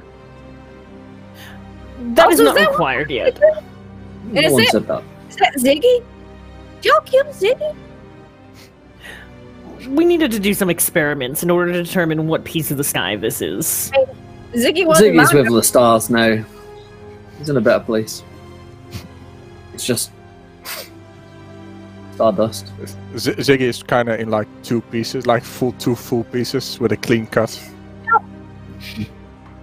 Have I heard any previous tales, myths, legends of something like this happening besides what's been reported recently? Give me a history check. How old is it? Just out of curiosity. Pardon? I am 100 at this point I'm younger in my life, so I'd be 100 years old. I'll give you advantage. You've had time to research things and study. I also have a thing in history, so die 1d20 plus 6, so hopefully this is better. 17? 17 in total. Alright, you remember reading one piece of what was considered fiction in an old book in the library once. This book, it was a poem, more like a sonnet really, an epic. It was called The Song of Stars and Storms, and it spoke of the days that the pieces of the sky would come and fall, and the sky and the earth would merge. You don't really remember much more than that, because it's been a while since you've read it, but that comes to mind. Is anyone familiar with the tale of A Song of Stars and Storms? Can I roll a history? Yeah, history check. Anyone can roll a history check to see if they know it. She said the thing. Roll credits. I'm gonna guidance myself because I'm a trash person. Yeah, the fighters don't know. They're like, song? Music? Is it a bar ditty? Like, what? What happens when you don't pay your bar tab? Right. 15 plus 20 in total. Yes, you have heard of the Song of Stars and Storms.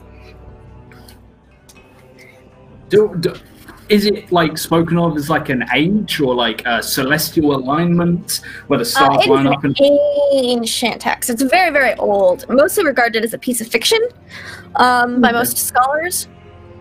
But it basically speaks of planes and heavens. Nothing mentioning the hells really, but it does mention celestial planes, the astral plane, the ethereal plane. In more abstract terms, people have tried to kind of, I feel like I interpret it as this, because it's definitely written in song, like sonnet form. I'll reiterate what I know to the group, and then kind of stand back with my arms crossed while I'm looking down at it, very displeased. Morrow nods and says, I too know of this tale. It is old. Very old. Ancient, in fact. And then there's a long pause, and then I look at the dagger and I say, as is displayed from a time long since forgotten.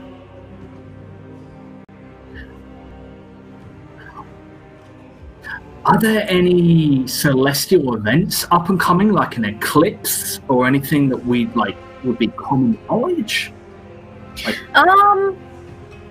Nothing that would be common knowledge. You could there's a city not too far from here that actually has like a university that would have a library. There's some people there who study all sorts of different topics. Being at college, they would have someone who studies astronomy there. If you were to ask one of them, they would probably know, since astronomy wasn't super like, oh yeah, there's an eclipse coming. Like they didn't have quite like any chance of an observatory being there, or is that just like asking for a whole bunch of? There could be an observatory there. It'd be a couple days' journey, but yeah. Okay, I turn to the group and I say, "This is beyond my knowledge," and he sort of looks a little awkwardly at Zune, and I say, "I believe beyond yours. You need to." Oh, what? Oh no. Nothing. Oh no. Nothing bad at all. Nothing. It is unfortunately, as you say, beyond my knowledge as well, but I doubt there is any kind of thing that passes for a library or scholars that are greater than ourselves within the area. I fear that we are on our own for discovering what this is. I don't see us getting anywhere.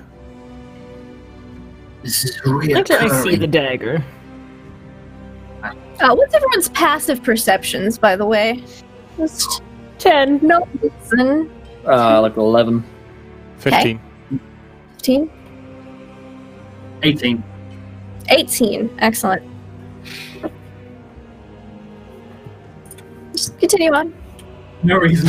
I say, there is a university some days travel away. This is an ongoing, reoccurring problem that is happening in an isolated area. We have nothing we can do for these people. If the whole sky is to be affected, we need to figure out the source of the problem. Right. Agreed. So, I'm not an intellectual or a scholar, but maybe these folks can help us out. You know, if you point me in the right direction, I'll give it a hit, but this is beyond me. So I suggest we ask them if they can help us, and if they can, good, and if not, well, at least we're further away from this fucking thing. I feel it incredibly strange that someone would leave an item clearly so valuable out in the middle of the field. It is obviously meant for us to come across. Perhaps we could question some of the locals and see if anyone has seen something similar to this. Aye, but preferably not this Henderson guy. Indeed. What? Oh, we can check them on the way. I'll keep the best of the back. Where did this come from? I say, pointing the dagger. like literally. Well, he hasn't given it to me to hang on to yet, I'm assuming. No. Like, can I take it from you? Oh, You're not letting sure. it go? Okay. Or have you seen anyone that has been in your field lately, has seen this dagger? Is it yours? Well, the last thing I saw in my field, aside from you folk, was this piece of the sky that fell. And Ziggy. Thank you for your assistance. And Ziggy? Oh, the chicken. The goat. Oh, the goat. Which, by the way, Bronsk and Duncan, you guys notice Ziggy's twitching. Two halves of Ziggy are twitching. I look at Duncan. The other two don't notice. Does that normally happen when you kill things? That Is goal this is guy a necromancer? I turn around at the word necromancy. What did you say about necromancy? Oh, and I how point intriguing. I point at Ziggy. Two halves of the goat are twitching. Oh no. Magnificent. Something else happened. Thanks so much, Winfor. I'll shoot it over to Lindy. Thank you. I can't read them. They're coming up like, damn it. How incredibly probably not a good thing. fascinating. Oh, there we go. Josh gets a flute that, whenever played, will mimic the mating call of the closest animal. Oh shit, he doesn't know. Well, fuck, Josh doesn't know that. You don't know anything. already have a flute. I already have a magic flute. I'm just flutes for days. You do have a magic flute. Let's just say it's the same flute. But you haven't experienced that side effect yet. Oh, okay. Upgrade, flute upgrade. Flute upgrade, low-key, all the star energy, you know, it does things.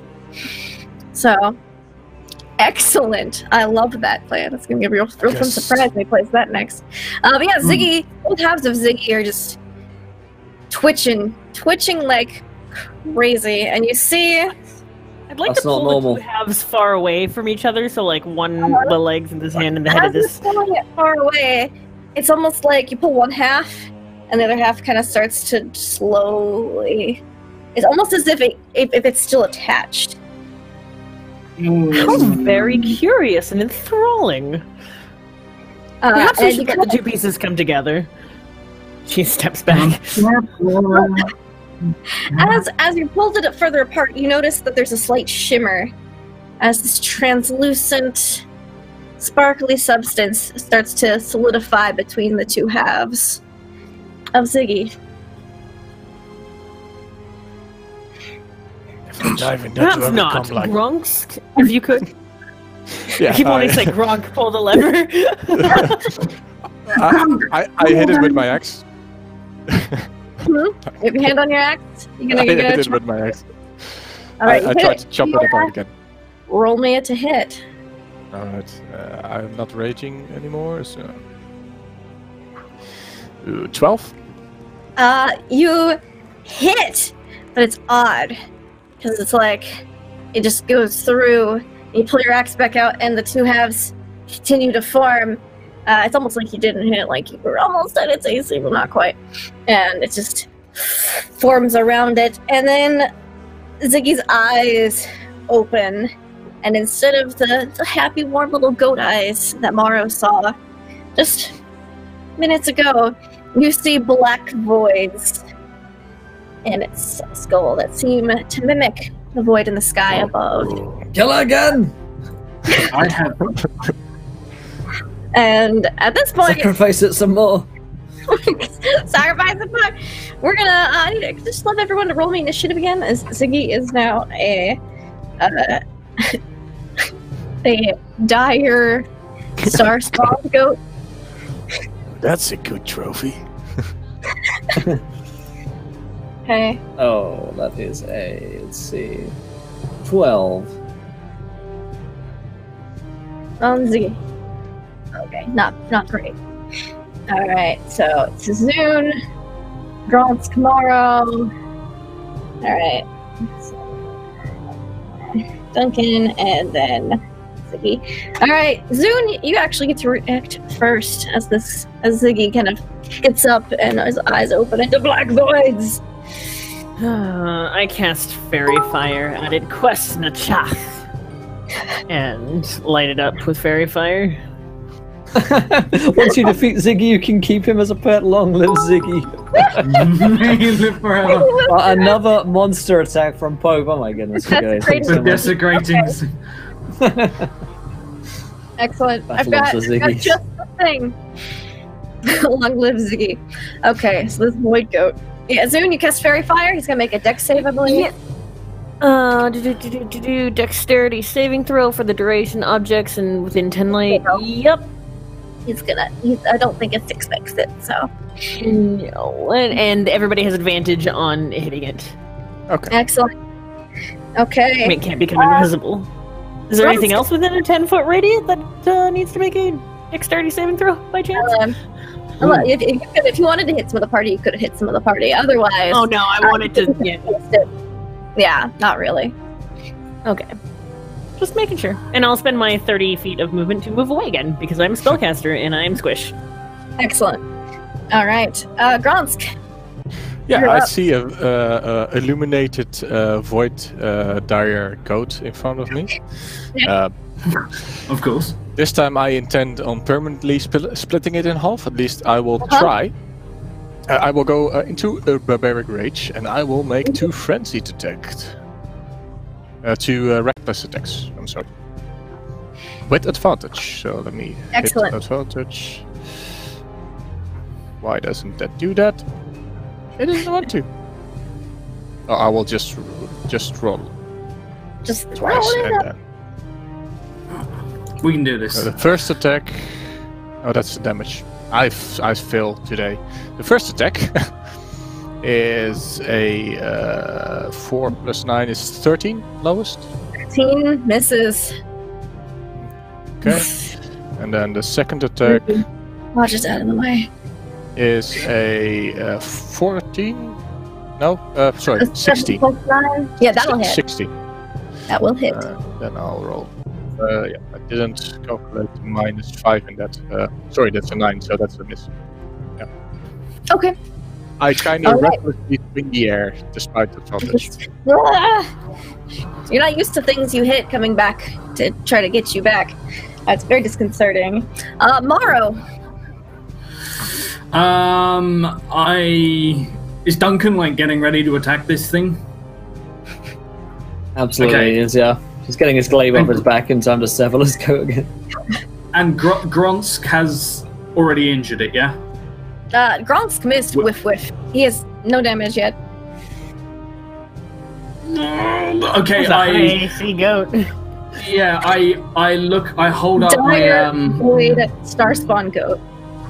Dire Void Starspawn Goat. That's exactly what. Yeah, that's what I wanted in my my life.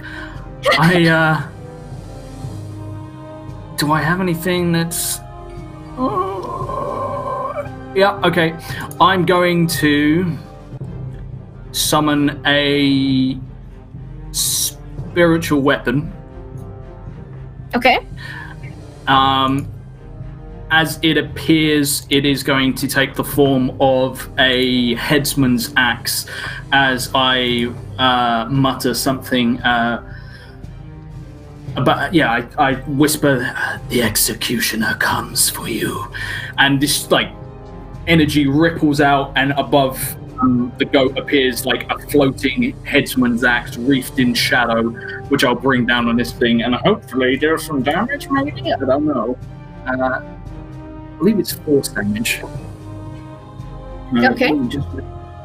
It is with my spellcasting ability to do damage, to hit, I think. Yeah, with it. So that's plus. An advantage because it's still. Yep, because it's. Yep. Okay. Sweet. That will 23. hit. Yes, for sure. And let me just check my damage on this. It is. I cast it at base level, so it's just 1d8 plus. Thing. Okay. So that's. Where's one? Do it! Do the thing! Max damage. 13 damage. Awesome. 13 damage.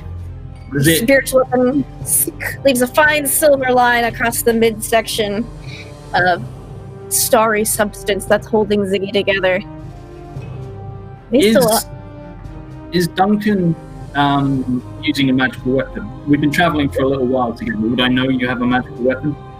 He doesn't have a magical weapon, though. He has magical armor, but not a magical weapon.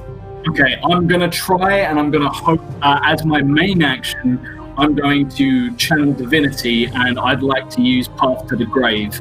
And Morrow's...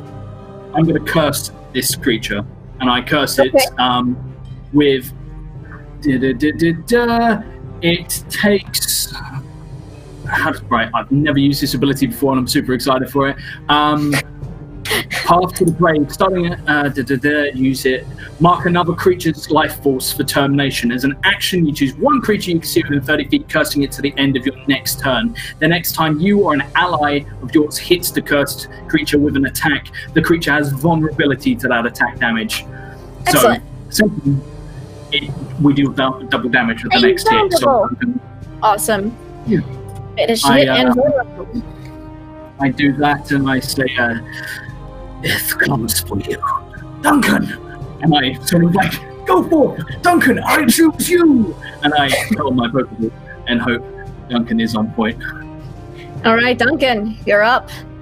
All right, I'm going to give it a go. So 2 swings with a glaive are going to stand 10 feet away because I have the you know what I'm trying to say. The reach on the glaive. Yeah. So the first attack is an 18. Second attack is a 19 to hit. I'm sure. And that is a total of 19 points of damage with the glaive. 38. Nice. Nice. You crit on a 19 as well, don't you? It's only on the die roll, I believe. 19, yeah. The dice rolls a 19 or 20. Oh, right, yeah. Right. Yeah. Okie dokie. Anything else you'd like to do, Duncan? No, I'm going to stand my ground, but it's 10 feet away, so I've got the nice bit of distance between myself. Excellent. All right, it is now Ziggy's turn, and the closest thing to him is Gronsk. So he gonna make a multi-attack against Gronsk with his hooves. So let me. Oh, revenge. Does 21 hit you? Yes. I think a 25 will hit then. Yeah. Okay. Whew. All right, this is gonna be both attacks. +6. So 20 points of bludgeoning damage. All right, I'll take half then. Just hooves into you. Just kicks and goat kicks and bleats. Meh. It's very angry. Very angry. Dire void. Starspawn goat. And now before we get back to Zoon's turn, you hear a noise. And you look over, and while waiting out from this piece of sky is the headless chicken. And instead of its head, it has a head made of starved substance. And this is very Princess Mononoke now, all of a sudden. It's gonna come after the person who chopped its head off, so it's charging straight for Morrow. And it's gonna attack you.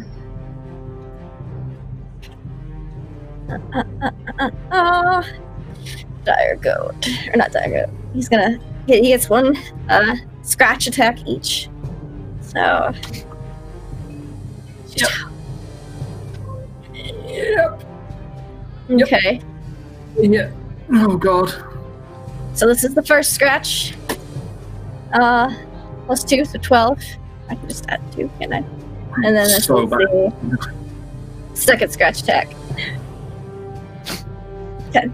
So 22 points of slashing damage from this nearly chicken. on single bit. Alright, we're going back to you. You will unmute first of all, and I will begin gathering energy around my hands as I coalesce a chromatic orb into existence, popping bits of lightning off of it. And I look at the chicken for a moment, and I kind of take aim, and I hurl my lightning ball at it. Excellent, make me that attack. Does an 8 hit? Unfortunately, while the chicken does, even a void chicken does not have a high AC, an 8 does not beat it. My lightning bolt goes wide, skipping off the ground and then popping and fizzing into nothingness, and I snap my fingers. Skips off the piece of sky a little bit. And fizzles out. Win this round, chicken. Gronsk, you're up. So, I'm right next to the goat, right? Yep, you're right next to the goat. Goat just kicked you. Ziggy. Does it still have the fairy fire on it? Yes, it does. Alright, then I will go for another reckless. Is it reckless? No, the the -5 + 10 damage one. That's the ground. What's the name again? Great Weapon Master. I'll use my Great Weapon Master on my 2 attacks to try to kill it. Come on, guys, just gotta roll. Yeah, advantage. Above 5. So the first attack is a 14. 14 just hits. Okay, and the second attack will be a 13. Just misses. Just misses. Then I will do damage. Once. for 25 damage. Ooh. All right. Slashing magical. With that, and because it's doubled till the beginning of Ooh, wow. Maro's next turn, that's 50 points of damage. And you see, like this, it's kind of weird. You slash right between it, where like the kind of like the star substance is, and it's almost as if like a vacuum happens. It's like you slice through it. It's like a bubble pops, and then the two halves of the goat reconnect, but it falls over, dead and limp. So just a chicken then. And can I still move, I guess, right? Yeah, you still move it. Yeah. I will move into melee range with the chicken. Okay. I'm next to moving Moro the now. Excellent. All right. Help. It's now Maro's turn. This chicken Help. just beat you up. Yeah. I'm not a fighter. I am very much not good at this. I will. Right. Okay. I think I'm gonna have to use my action to disengage to try and get away from it. Move 30 feet away, and I'm gonna cast You still have your Healing spirit Word. left. Okay. Yeah. Healing Word's I good too. do indeed. Yeah, no. I looked at the guys sort of like all ganging up on it, and I'm going to try and get it down before seeing that we've killed one of them, and it's this one's smaller. I'm going to get out of the way, and I'm going to hack at it with the spiritual weapon. I'm going to risk it. Okay. That is a 8. Die, foul beastie. That's a 1. That's not right. Oh, wow. What Yeah, is? that should be a 9 plus 8, not 9 plus Yeah, 13. that still hits. Okay. I don't like it. Upon kill. 11. Thank you, Pope. Thank you, Pope. I will, yeah. I 11 bring hits. it up. And, Oh, you only get one attack though, so. no. 11 is the damage from this. Oh, as I bring the Nice. spiritual For sure. weapon For sure. on it. Yeah, I can tell the difference between the dices. I can read. Not blind. That's not why I wear glasses. I just wear them because I think they look cool. You're Sure. just one of those. Yeah. And with that, it is going to be Duncan's turn again. Alright, I see my friend in dire need of assistance against this vicious chicken. You're not gonna Mr. die Roof. today. I ran. And and that is a 14 Yep. and a 14. Both hit. Alright, oh baby. That is a total of 25 points of anti-chicken damage. 25 points of anti-chicken damage. Correct. Excellent. Still up, but it doesn't look happy. It looks pretty battered. It looks like the star face of this chicken's having a hard time coalescing. But it gets one. What's most likely one, unless y'all just happen to miraculously miss its whole next turn on it. I wouldn't gets- put it past us. One last attack, and it's going to attack one scratch at Duncan and one scratch at Gronsk. So this is one against Duncan. Does that hit? Yeah, 19's a hit. All right, so it misses Gronsk, but it hits. Oops. That should be a +2, not a +3. But you're gonna take 13 points of slashing damage as its sharp chicken claws propelled by the unnatural Chicken strength claws. of this void chicken. God. So Oh, I don't chicken's video games thing. I'm not gonna get you. damn chicken strength. Pretty much. All right. And that'll be Zoom's turn again. I'm going to make another ball of energy and kind of eye this chicken, raise it up, and hurl it once more, this time overhand, hoping that my pitch will help me eliminate this creature. And does a 14 hit? 14 does hit. All right, I'm going to be doing 3d8 electrical damage to this little chicken. Fried chicken coming right up.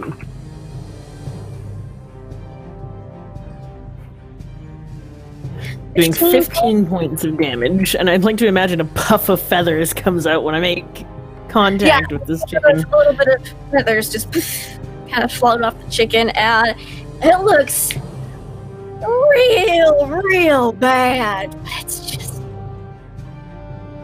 It's one tough chicken. It's a really tough void chicken. That's the way it just happens. The pecking order, I guess. So it's gonna be Gronsk. It's your turn. This Gronsk's chicken gonna get the kill. Yeah, looks like it. It's like he grabs his axe in both hands, takes a little bit of a leap, goes down with a reckless great weapon attack. Die, you demon spawn!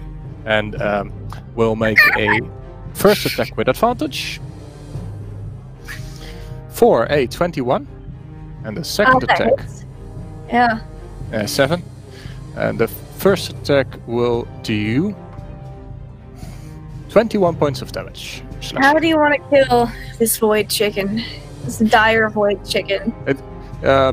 If you would turn this into a movie, it would be almost like Thor coming down from the sky with an axe and cleaving right through its chest, leaving 2 halves of fried chicken. 2 halves of fried chicken breast. And I take one and start wearing it as a trophy. Okay. So you're sticking like one of your spikes and just like, and you've got like it's still smoking a little bit, but it's cooked chicken. Does it still have like the celestial features a bit as well? It's definitely got like a purple, like you can see like through the meat. There's like purple striations. The void head is dissipated, but there is some remnants of it on this chicken. If that ever drops off, I just brush it off because it's a normal chicken. So it's normal. You're like, oh, you got a chicken there, big guy. Real nice. Okay, and that takes us out of initiative. Oh, what was that thing? What magic summoned it? It seems that anything killed near the stars seems to come back to life, which is incredibly intriguing. Should we experiment more? I do not know. The only thing that I could suggest at this point is cutting it into smaller pieces, since you are in fact able to do damage to it. It doesn't seem to be responding in any ways, and with the dagger that our cleric has, we must find a way to close this. Perhaps find an anti-magic field and bring it around the portal. Did it die? You think the chicken's dead. Not sure. I think so. I'd like to, whilst people are discussing, be spending a second level spell slot to cast Cure Wounds on myself, please. Okay.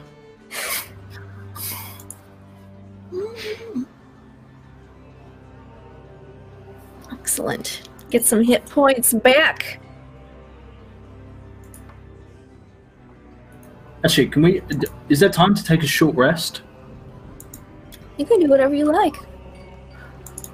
I looks at the party and say, "Might we rest a moment?" As Morrow's blood is black and like it's all super. over. Yeah, I am 12 hit points. I would like some rest, please. Yeah, that's fine with me. Fantastic. All right, so you guys take a short rest. You can roll any hit dice that you like. Heal up. Meditate. Do whatever it is you like to do. The night just continues on. I'd say around this point, you guys have been out here for a while. It's probably getting pretty late.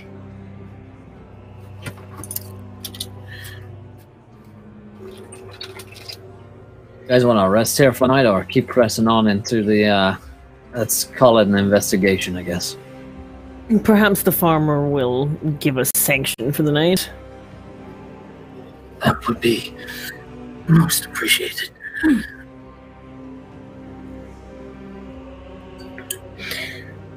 Yeah, Hey, Henderson. He as soon as the void chicken appeared, he was like, "Nope." So you probably have to go up to the little farmhouse just up the hill a little bit to find him there. Do that. He's in there. His house is really tiny and it's not very clean. He goes, "How'd you manage to fix the sky?" "Oh no, there's still a hole up there." Ends up killing a chicken. Yeah, you killed it, and then you had to kill it again. I didn't like that at all. I left. I was Your like, chickens usually do this, sir. Nope. I knew the lovely people from IBM, though, would definitely be able to handle this situation. They you killed it again, right? No, it's dead. It's not just walking around without a head, like a chicken with its head cut off. There's a possibility dead, that it could come back a third time. Perhaps you should evacuate the area. You know, I got a cousin next town over. You know, I might just do that for a little bit and just. I'm just gonna go. Perfect. While you are gone, we will watch over your farmstead for you. And your home. Could you give us the keys? Yeah, well, I mean, there's no lock, so. Of course not.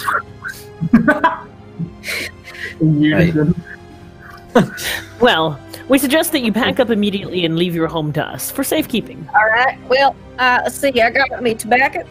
I got a pipe. Oh, hold on.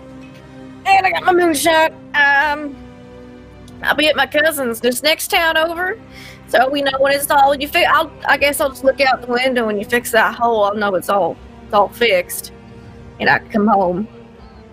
Oh, that's Precisely. how you'll know. All right. And he will maybe grab another cleanish shirt and just start walking down the path away from his farm.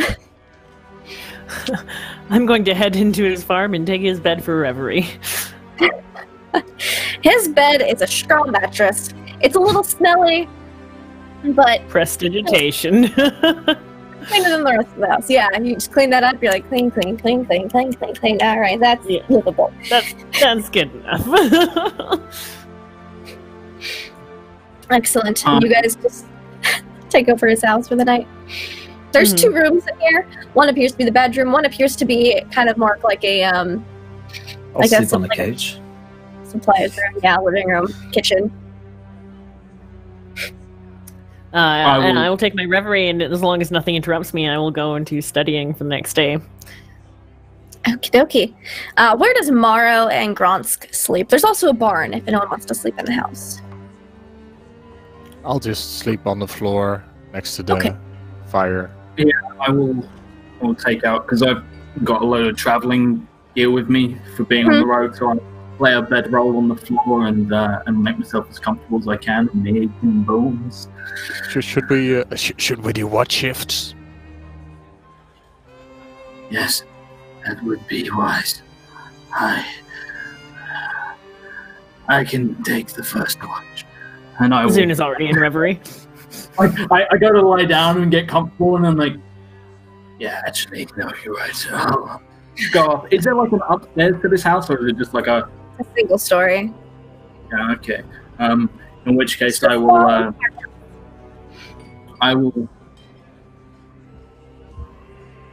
find a place to sort of carefully wrap the dagger upon, like,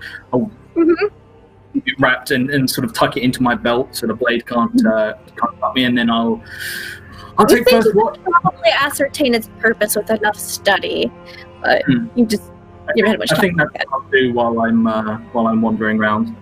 Okay. I'm Give pretty me much a always. Sorry. Yeah. No, just Josh, right?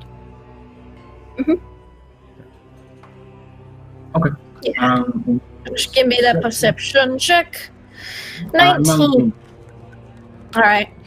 So you're like on your watch, walking around the outside. And kind of take a seat for a little bit, just to look over the field. Look at the sky. Look up at the sky, and you look down, and Ziggy's there. But completely whole. One eye is a gaping black void. The other one is bright and sparkly and full of stars. And he looks up at you, and he nuzzles you. His coat's all sparkly. I have a half void, half. What did you call it? A dire void. A dire void star-spawned goat. I need to change his name. No, I don't. No, I'll keep. Ziggy Stardust? Yeah. I will. I lean down. I look at this creature. Do I feel any? What is it? How can I figure that out? I suppose as I'm on watch, but I'm about to experience a short rest. I will spend I'll actually spend the spell slot to cast detect magic on him and see if he. I thought we were taking a long rest. That's what I meant. Okay. Yeah. I've already put my spell slots back in there, so.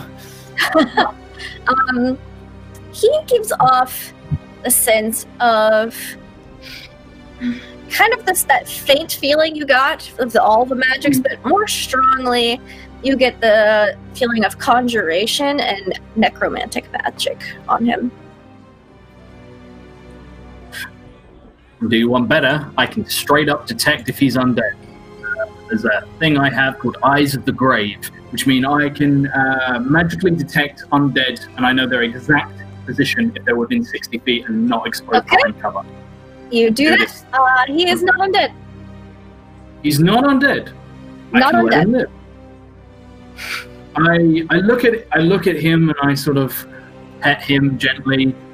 I try and feed him like a piece of my shredded robes, where they're all mangy around the bottom. I like to be eaten. Yeah, just curious. You want to travel with us?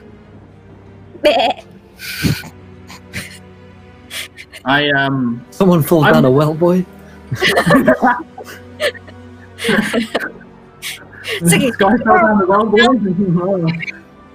I would like to spend some time. Can I find this guy? This guy had a barn. I'd like to go out to the barn and see if I can find any bridal stuff that I could modify to fit on him.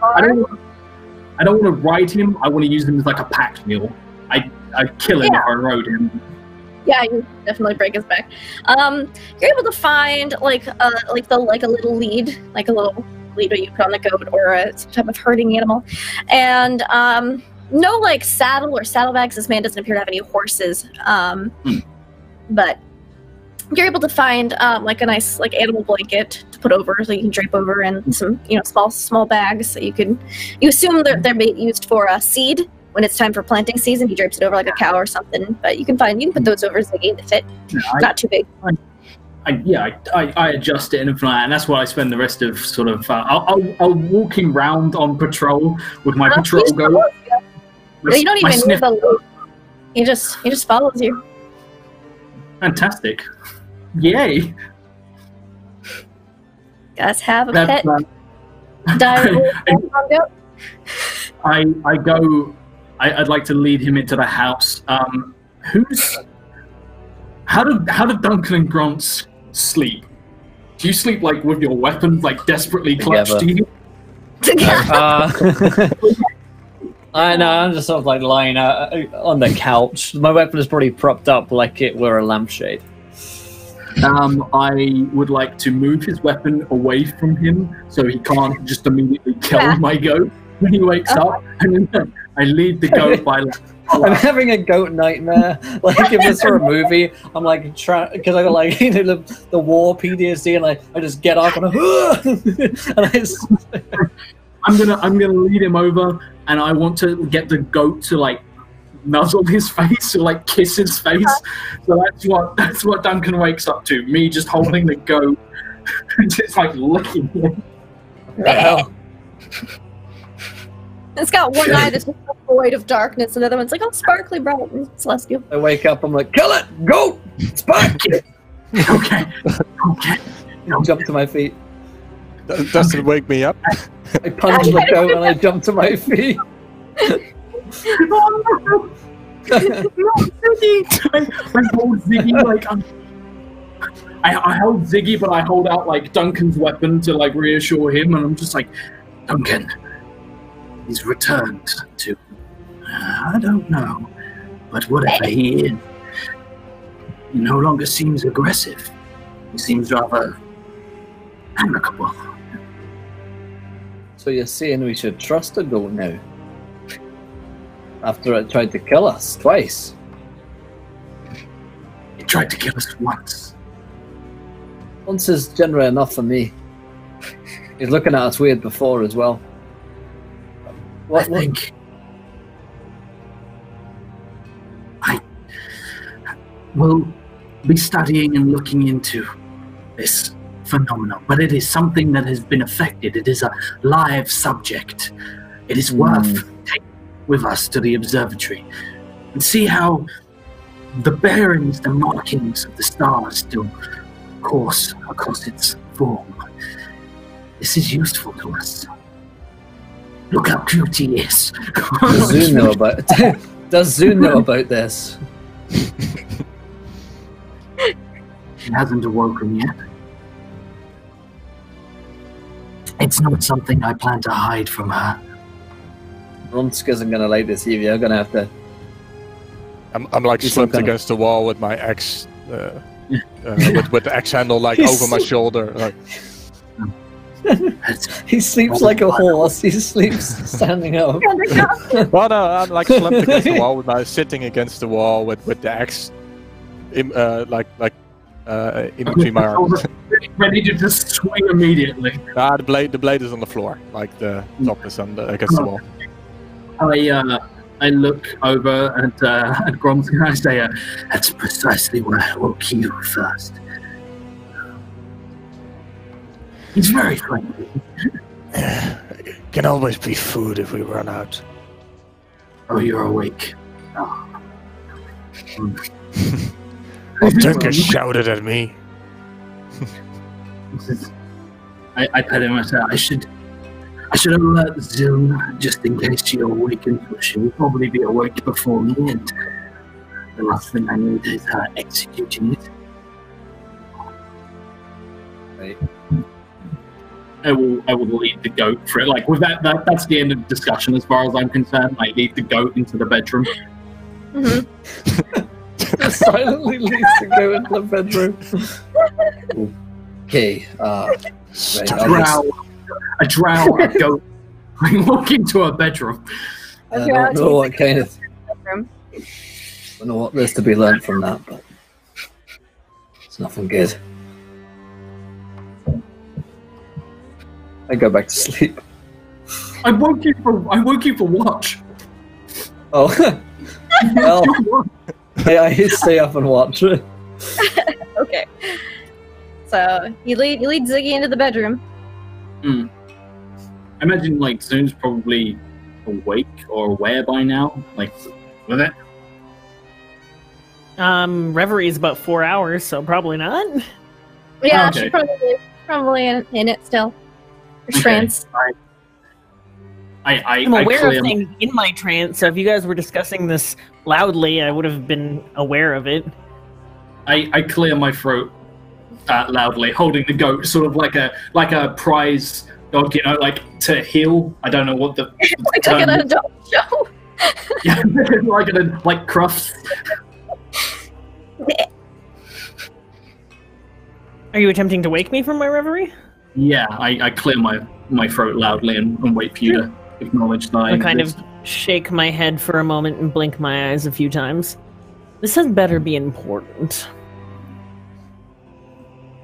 I look to the goat, I look to you, I look to the goat, I look to you. Do you need me to kill the goat? No, I need you not to kill the goat while I sleep. It's found its way back, and it seems rather enamored with me, which will be useful if we can get it to somewhere where we can further. And I cover the goat's ears, study it, and then I stop covering the goat's ears.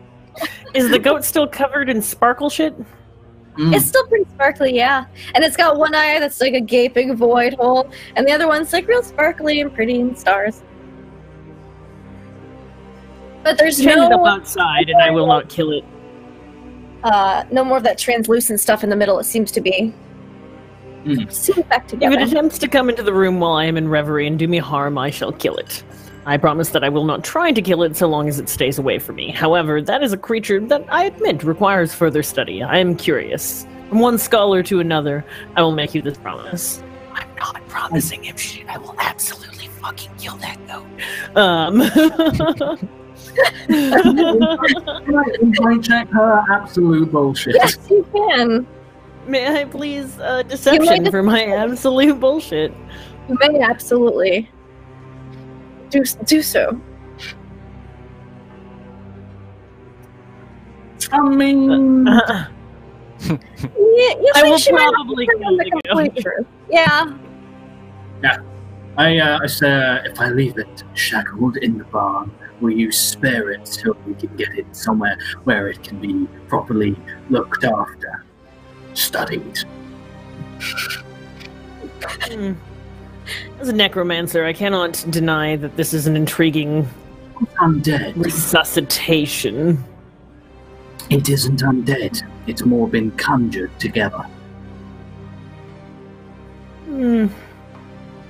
It's true.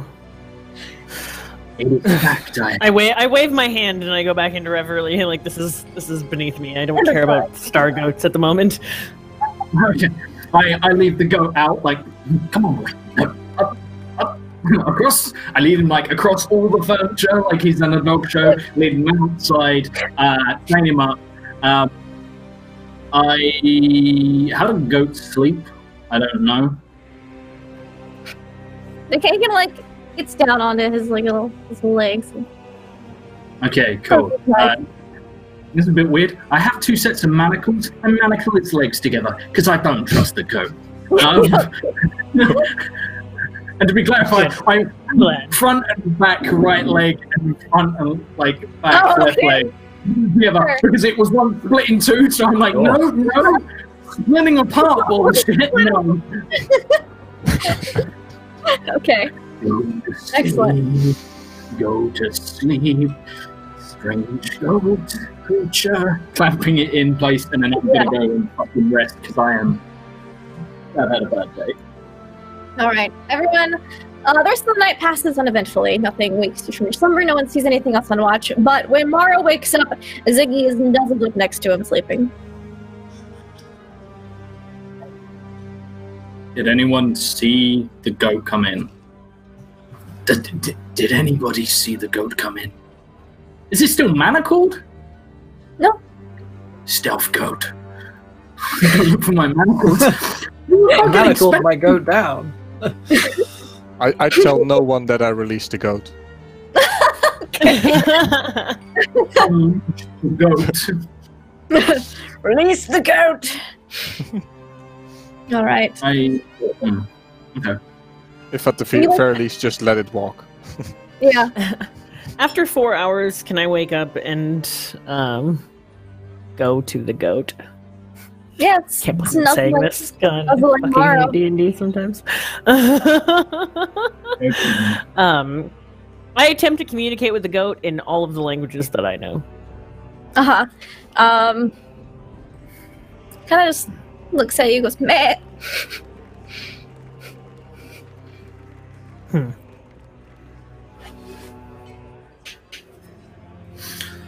Well, you are not sentient. Meh. Are you sentient? Meh. Rebuked.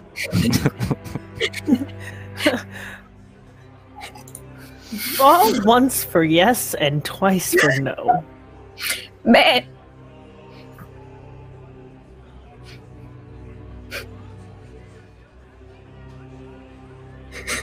Should I kill you? Meh. Meh. It understands! Zoom screams out. I'm like, confused because it's with me.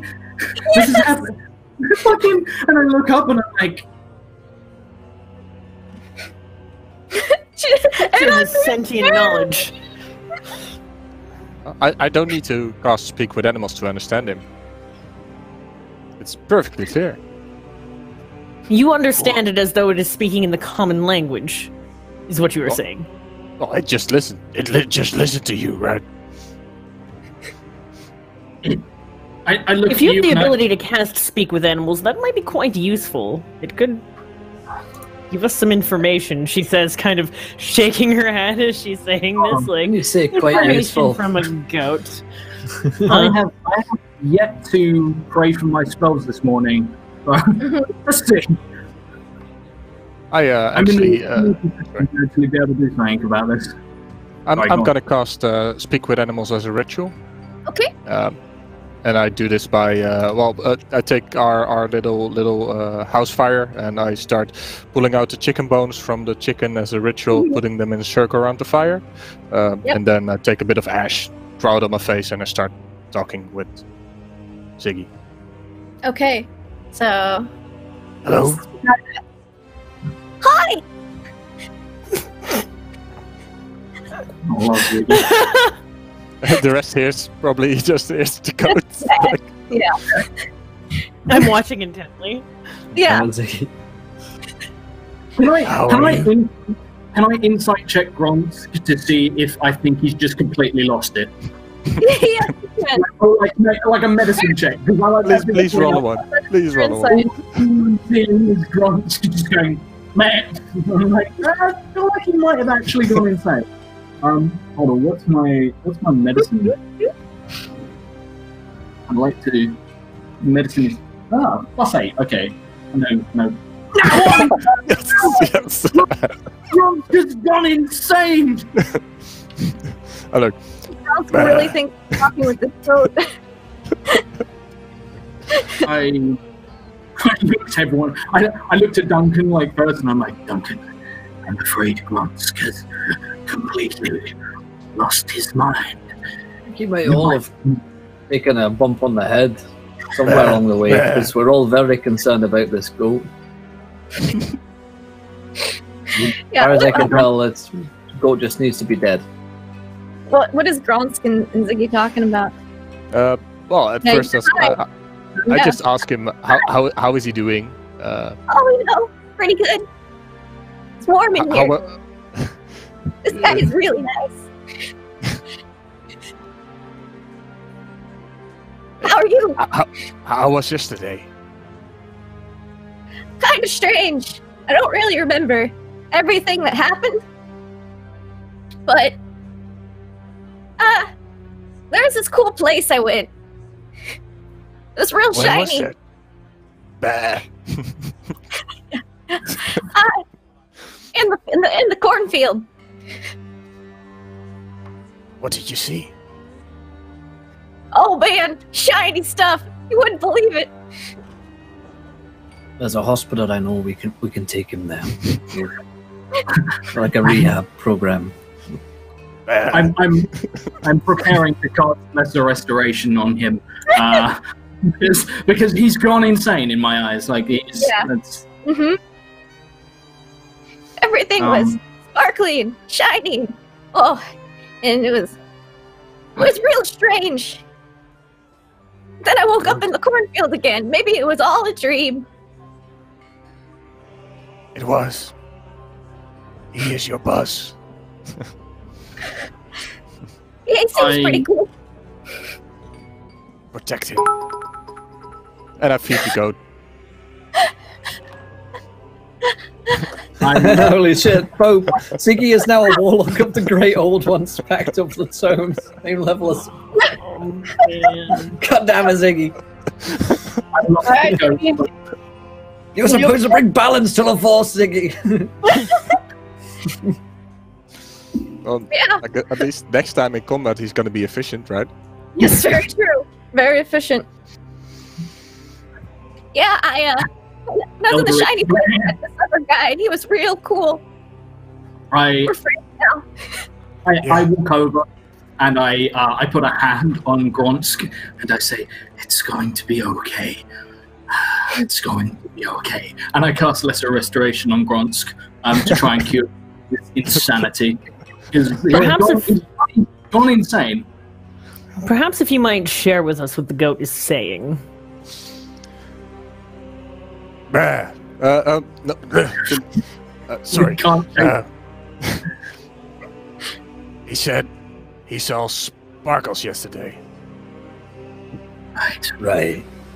Okay, The God. goat's about as intelligent as the farmer. There's a temple nearby. Once we can take you there. And they've got lots of shiny, glittery things. I hate glitter. No. Like, I hold up my hands like, Duncan, you're making me angry. He could snap at any moment. His mental state's so fragile. I'd rather go to your library than to a glitter temple. All right. Ask the goat what it knows of the dagger. Bah.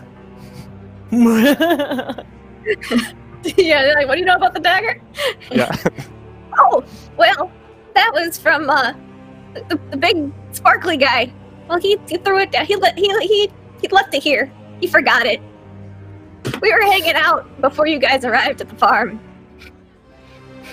Oh, crap. Are you just going to reiterate all of this to us so we don't have to... Yeah. Okay. Definitely. Which direction did the big glittery guy go? Oh, he went to that weird glittery space that crushed all the corn. So yeah, he... it came out. So he's now residing inside of the portal and left his dagger. Oh,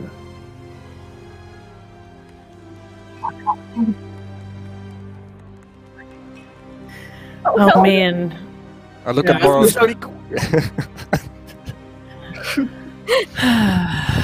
I'm guessing that there's no like deep sea or deep dive outfits, or if there was, it would be. Prologue of the great old one. You all hear in your minds. Help, does this work? Hi guys. Tap. Is this thing on? Check, mic check, 1, 2. For me, it Very just sounds like the interesting. goat talking to me just like before. Yeah, so- it sounds the same. Yeah. My name is Zune Vondry of House Vondry, first of her name. How can I help you? I'm Ziggy Stardust. Peculiar name. Do you have any way of communicating with the sparkly man who is inside of the celestial hole in the ground? Sometimes, maybe. I don't know. It's real new. Do you know why? I could grant you your greatest desires if you were able to bring him here. I have much gold. Great persuasion. I am a noble. If you could bring the sparkly man to us, then I am at your bidding. Like you. I just feel like the goat life was much simpler yesterday morning. But We could return you to the goat life if that is what you wish. Though, there's any going back now. well then, I'm in you could too be deep. one of our companions, and you could work with the IBM. Very reputable and distinguished cause. That sounds No cool. one, no one ever got fired because of us. I hold out like a business card to like of the IBM to the goat's face. Just imagine. Yeah, delete it. Yeah. Yeah. Okay. If we could please take Ziggy Stardust to the portal so that perhaps we can begin communicating with this Starman and getting this whole matter put behind us. This is already taking much longer than I anticipated it would.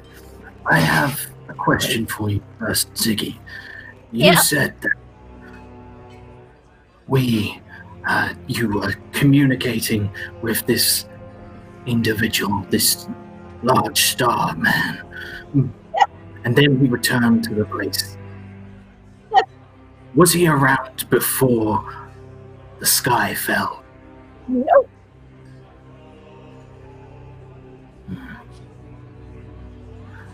Okay, then we should depart.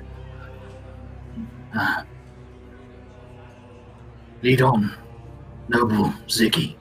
My name is Moro Bloodworth. This is Gronsk.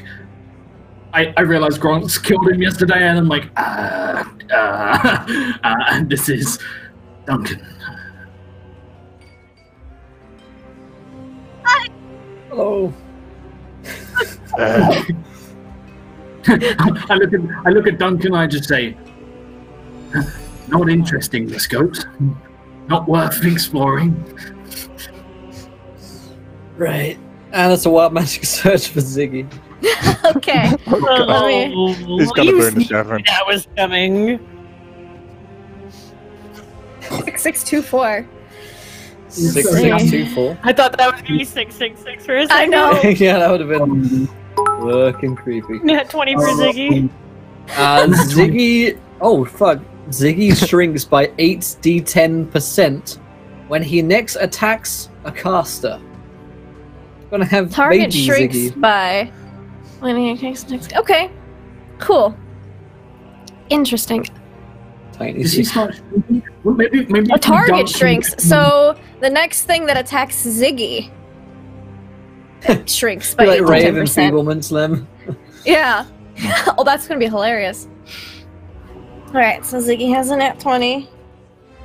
Ziggy. giant towering goat. Cool. All right, so he kind of trots back out to the cornfield, and it's kind of odd. Like, you don't see the gaping void in the sky in the daytime. You can usually only pick it out at night because it affects the stars. But you see like a faint silver outline, and like clouds pass, and then they don't seem to exist, and then they continue passing by. It's kind of like the void's still there, but it blends into the rest of the sky. You guys walk over to the cornfield, and there's a bunch of flattened corn. You don't really see the gelatinous substance that was there the night before. But Ziggy kind of trots out to the center where the constellation was. You can kind of see that, like, the stalks of corn that have been flattened, they are all flattened in the center in the same pattern as the constellation. Crop circles. And he kind of trots just over and kind of sits, like, in the center of it. Just waits. How long do you anticipate this taking, Ziggy? I don't know, I've never done this before. Do you sense this individual nearby? Oh, always. I know you said Tell you us had the direction in which they are in. Oh, no, he's just, like, around. You mentioned that you spoke to him before. Yep. What was it that you spoke of? Oh, we were just talking about, like, stuff. I was like, whoa, you must be new around here. And he was like, oh, you could say that. And then, I was like, sorry. You can say that? And then, I was like, I offered, show him around the farm. And he said, oh, that won't be necessary. But you seem like a decent feller. Here, let me give you some. So how do you feel about? Yeah, let me give you some of this. And I was like, some of what? And then I felt like a whole lot smarter.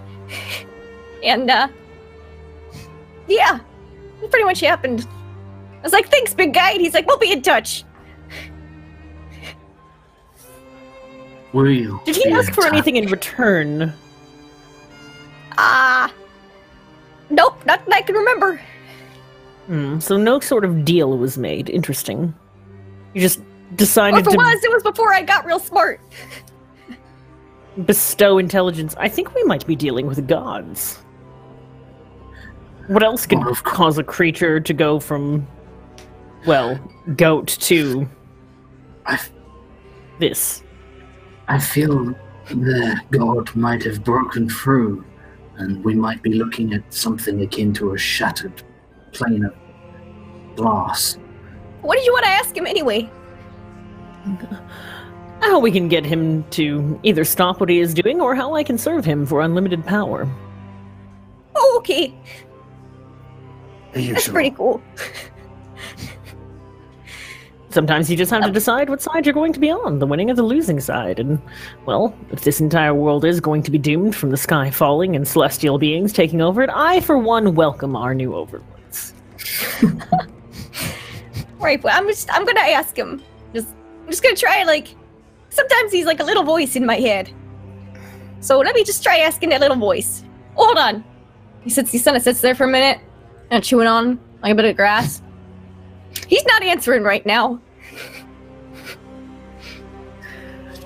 Maybe he's out of celestial range.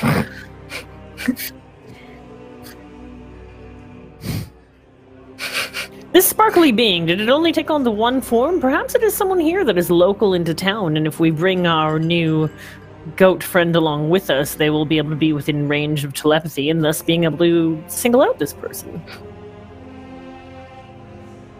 Oh, I like town. However, There's food there. you, in your current appearance, would likely startle the locals. Maybe if What we are you put a talking bow on about? it. You do not look much like a goat at the moment.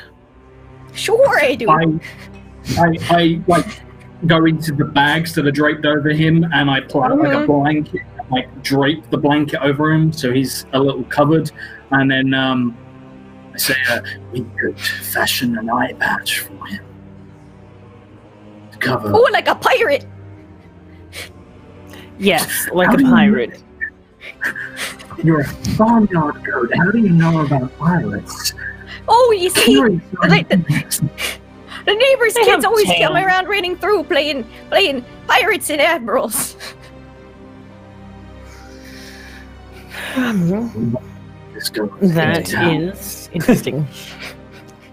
Pirates. That's with the sea, correct? Yes, okay. Sorry, the We need to, concept like- of oceans is So you unfamiliar need me to look me. like not a goat? You look like some sort of abomination. You are missing an eye, Oh. you have celestial pieces, and you are no longer a goat. I would say that you are some sort of... Well, What if I look like abomination, a- for lack of a... What if I looked like a dog? And That would be you interesting. see its form shift, and it looks like a dog's standing before you. Like a normal dog? Illusionary? I try and What brand? It looks illusionary. Yeah, you feel his little goat horns through the top, but it looks like a mutt, like a little mangy mutt. There's something not quite right about the eyes. Still, there's like a slight sparkle, but that's about it. Nothing like That is- disconcerting. Incredibly helpful and interesting. Can I determine if the goat cast a spell? Or if it was just a natural ability? Give me an Arcana check.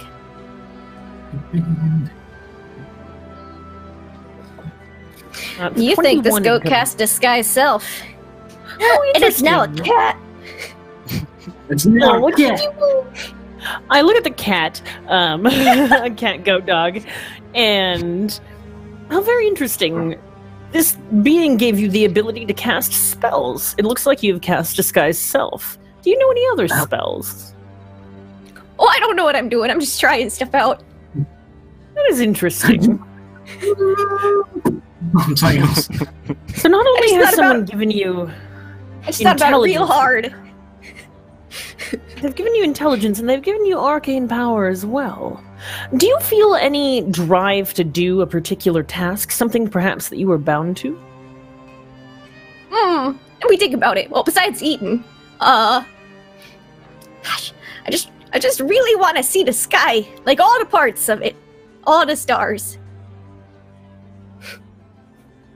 I look to Zune and say, whatever it was, Maybe read about it. the substance that this creature has come from, that we found, you have a sample of. I It have to is shake raw. the vial with the stars. It's kind of hard to see in the daylight, but you know it's in there. You feel the weight of it.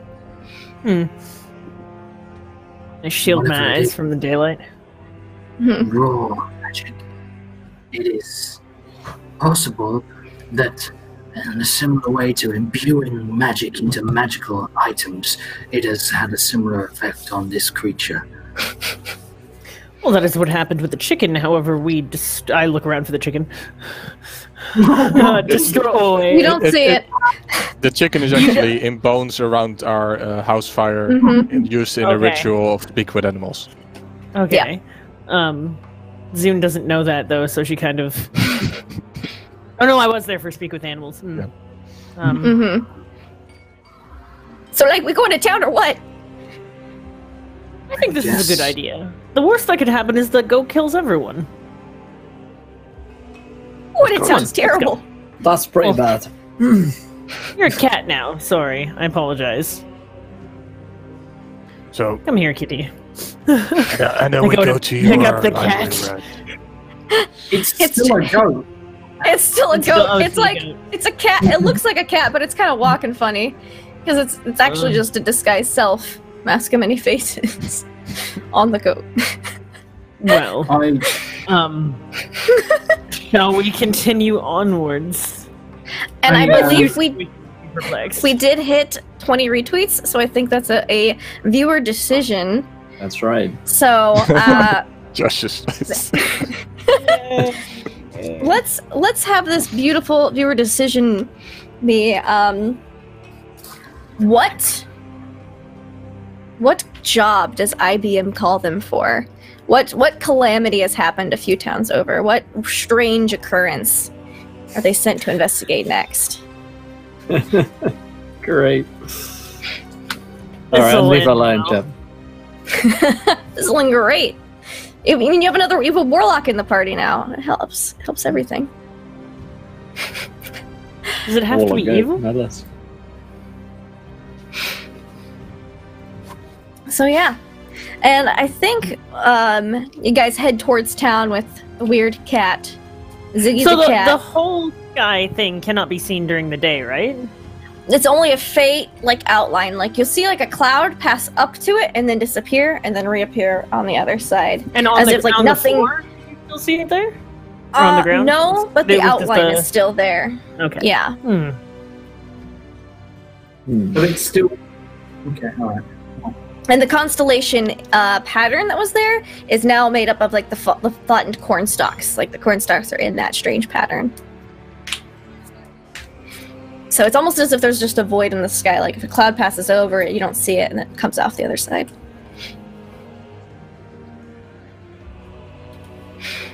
Okay, we'll go into town then. You go into town.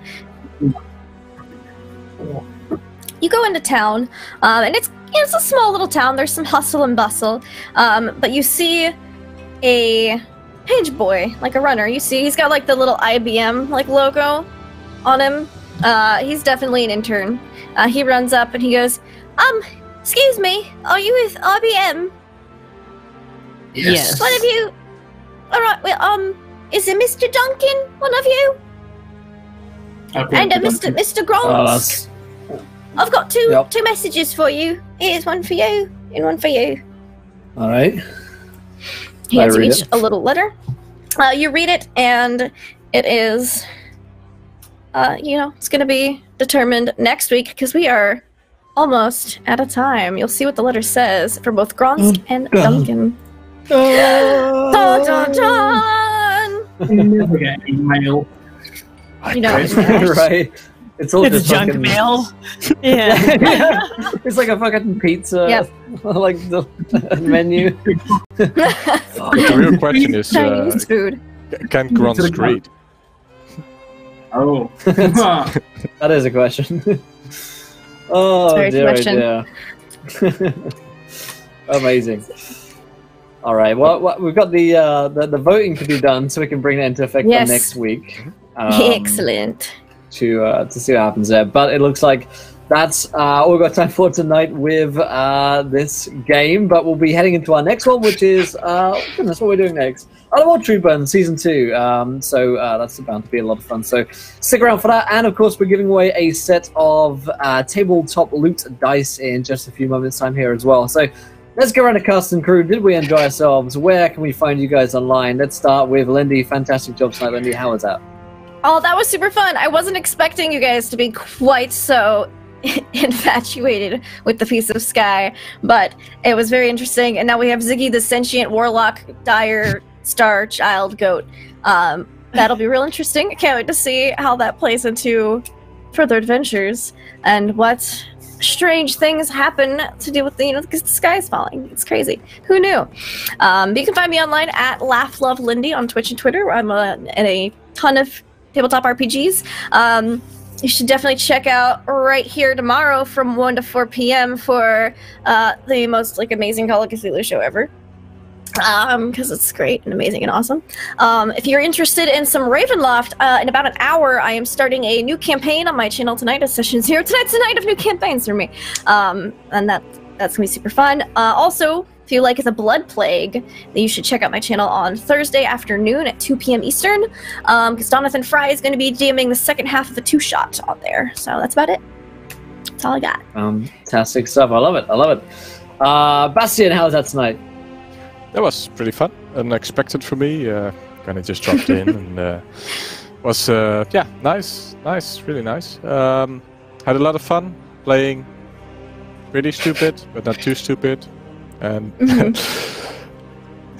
killing a goat because I wanted to test if it actually could actually die, just like Definitely reasonable. yeah.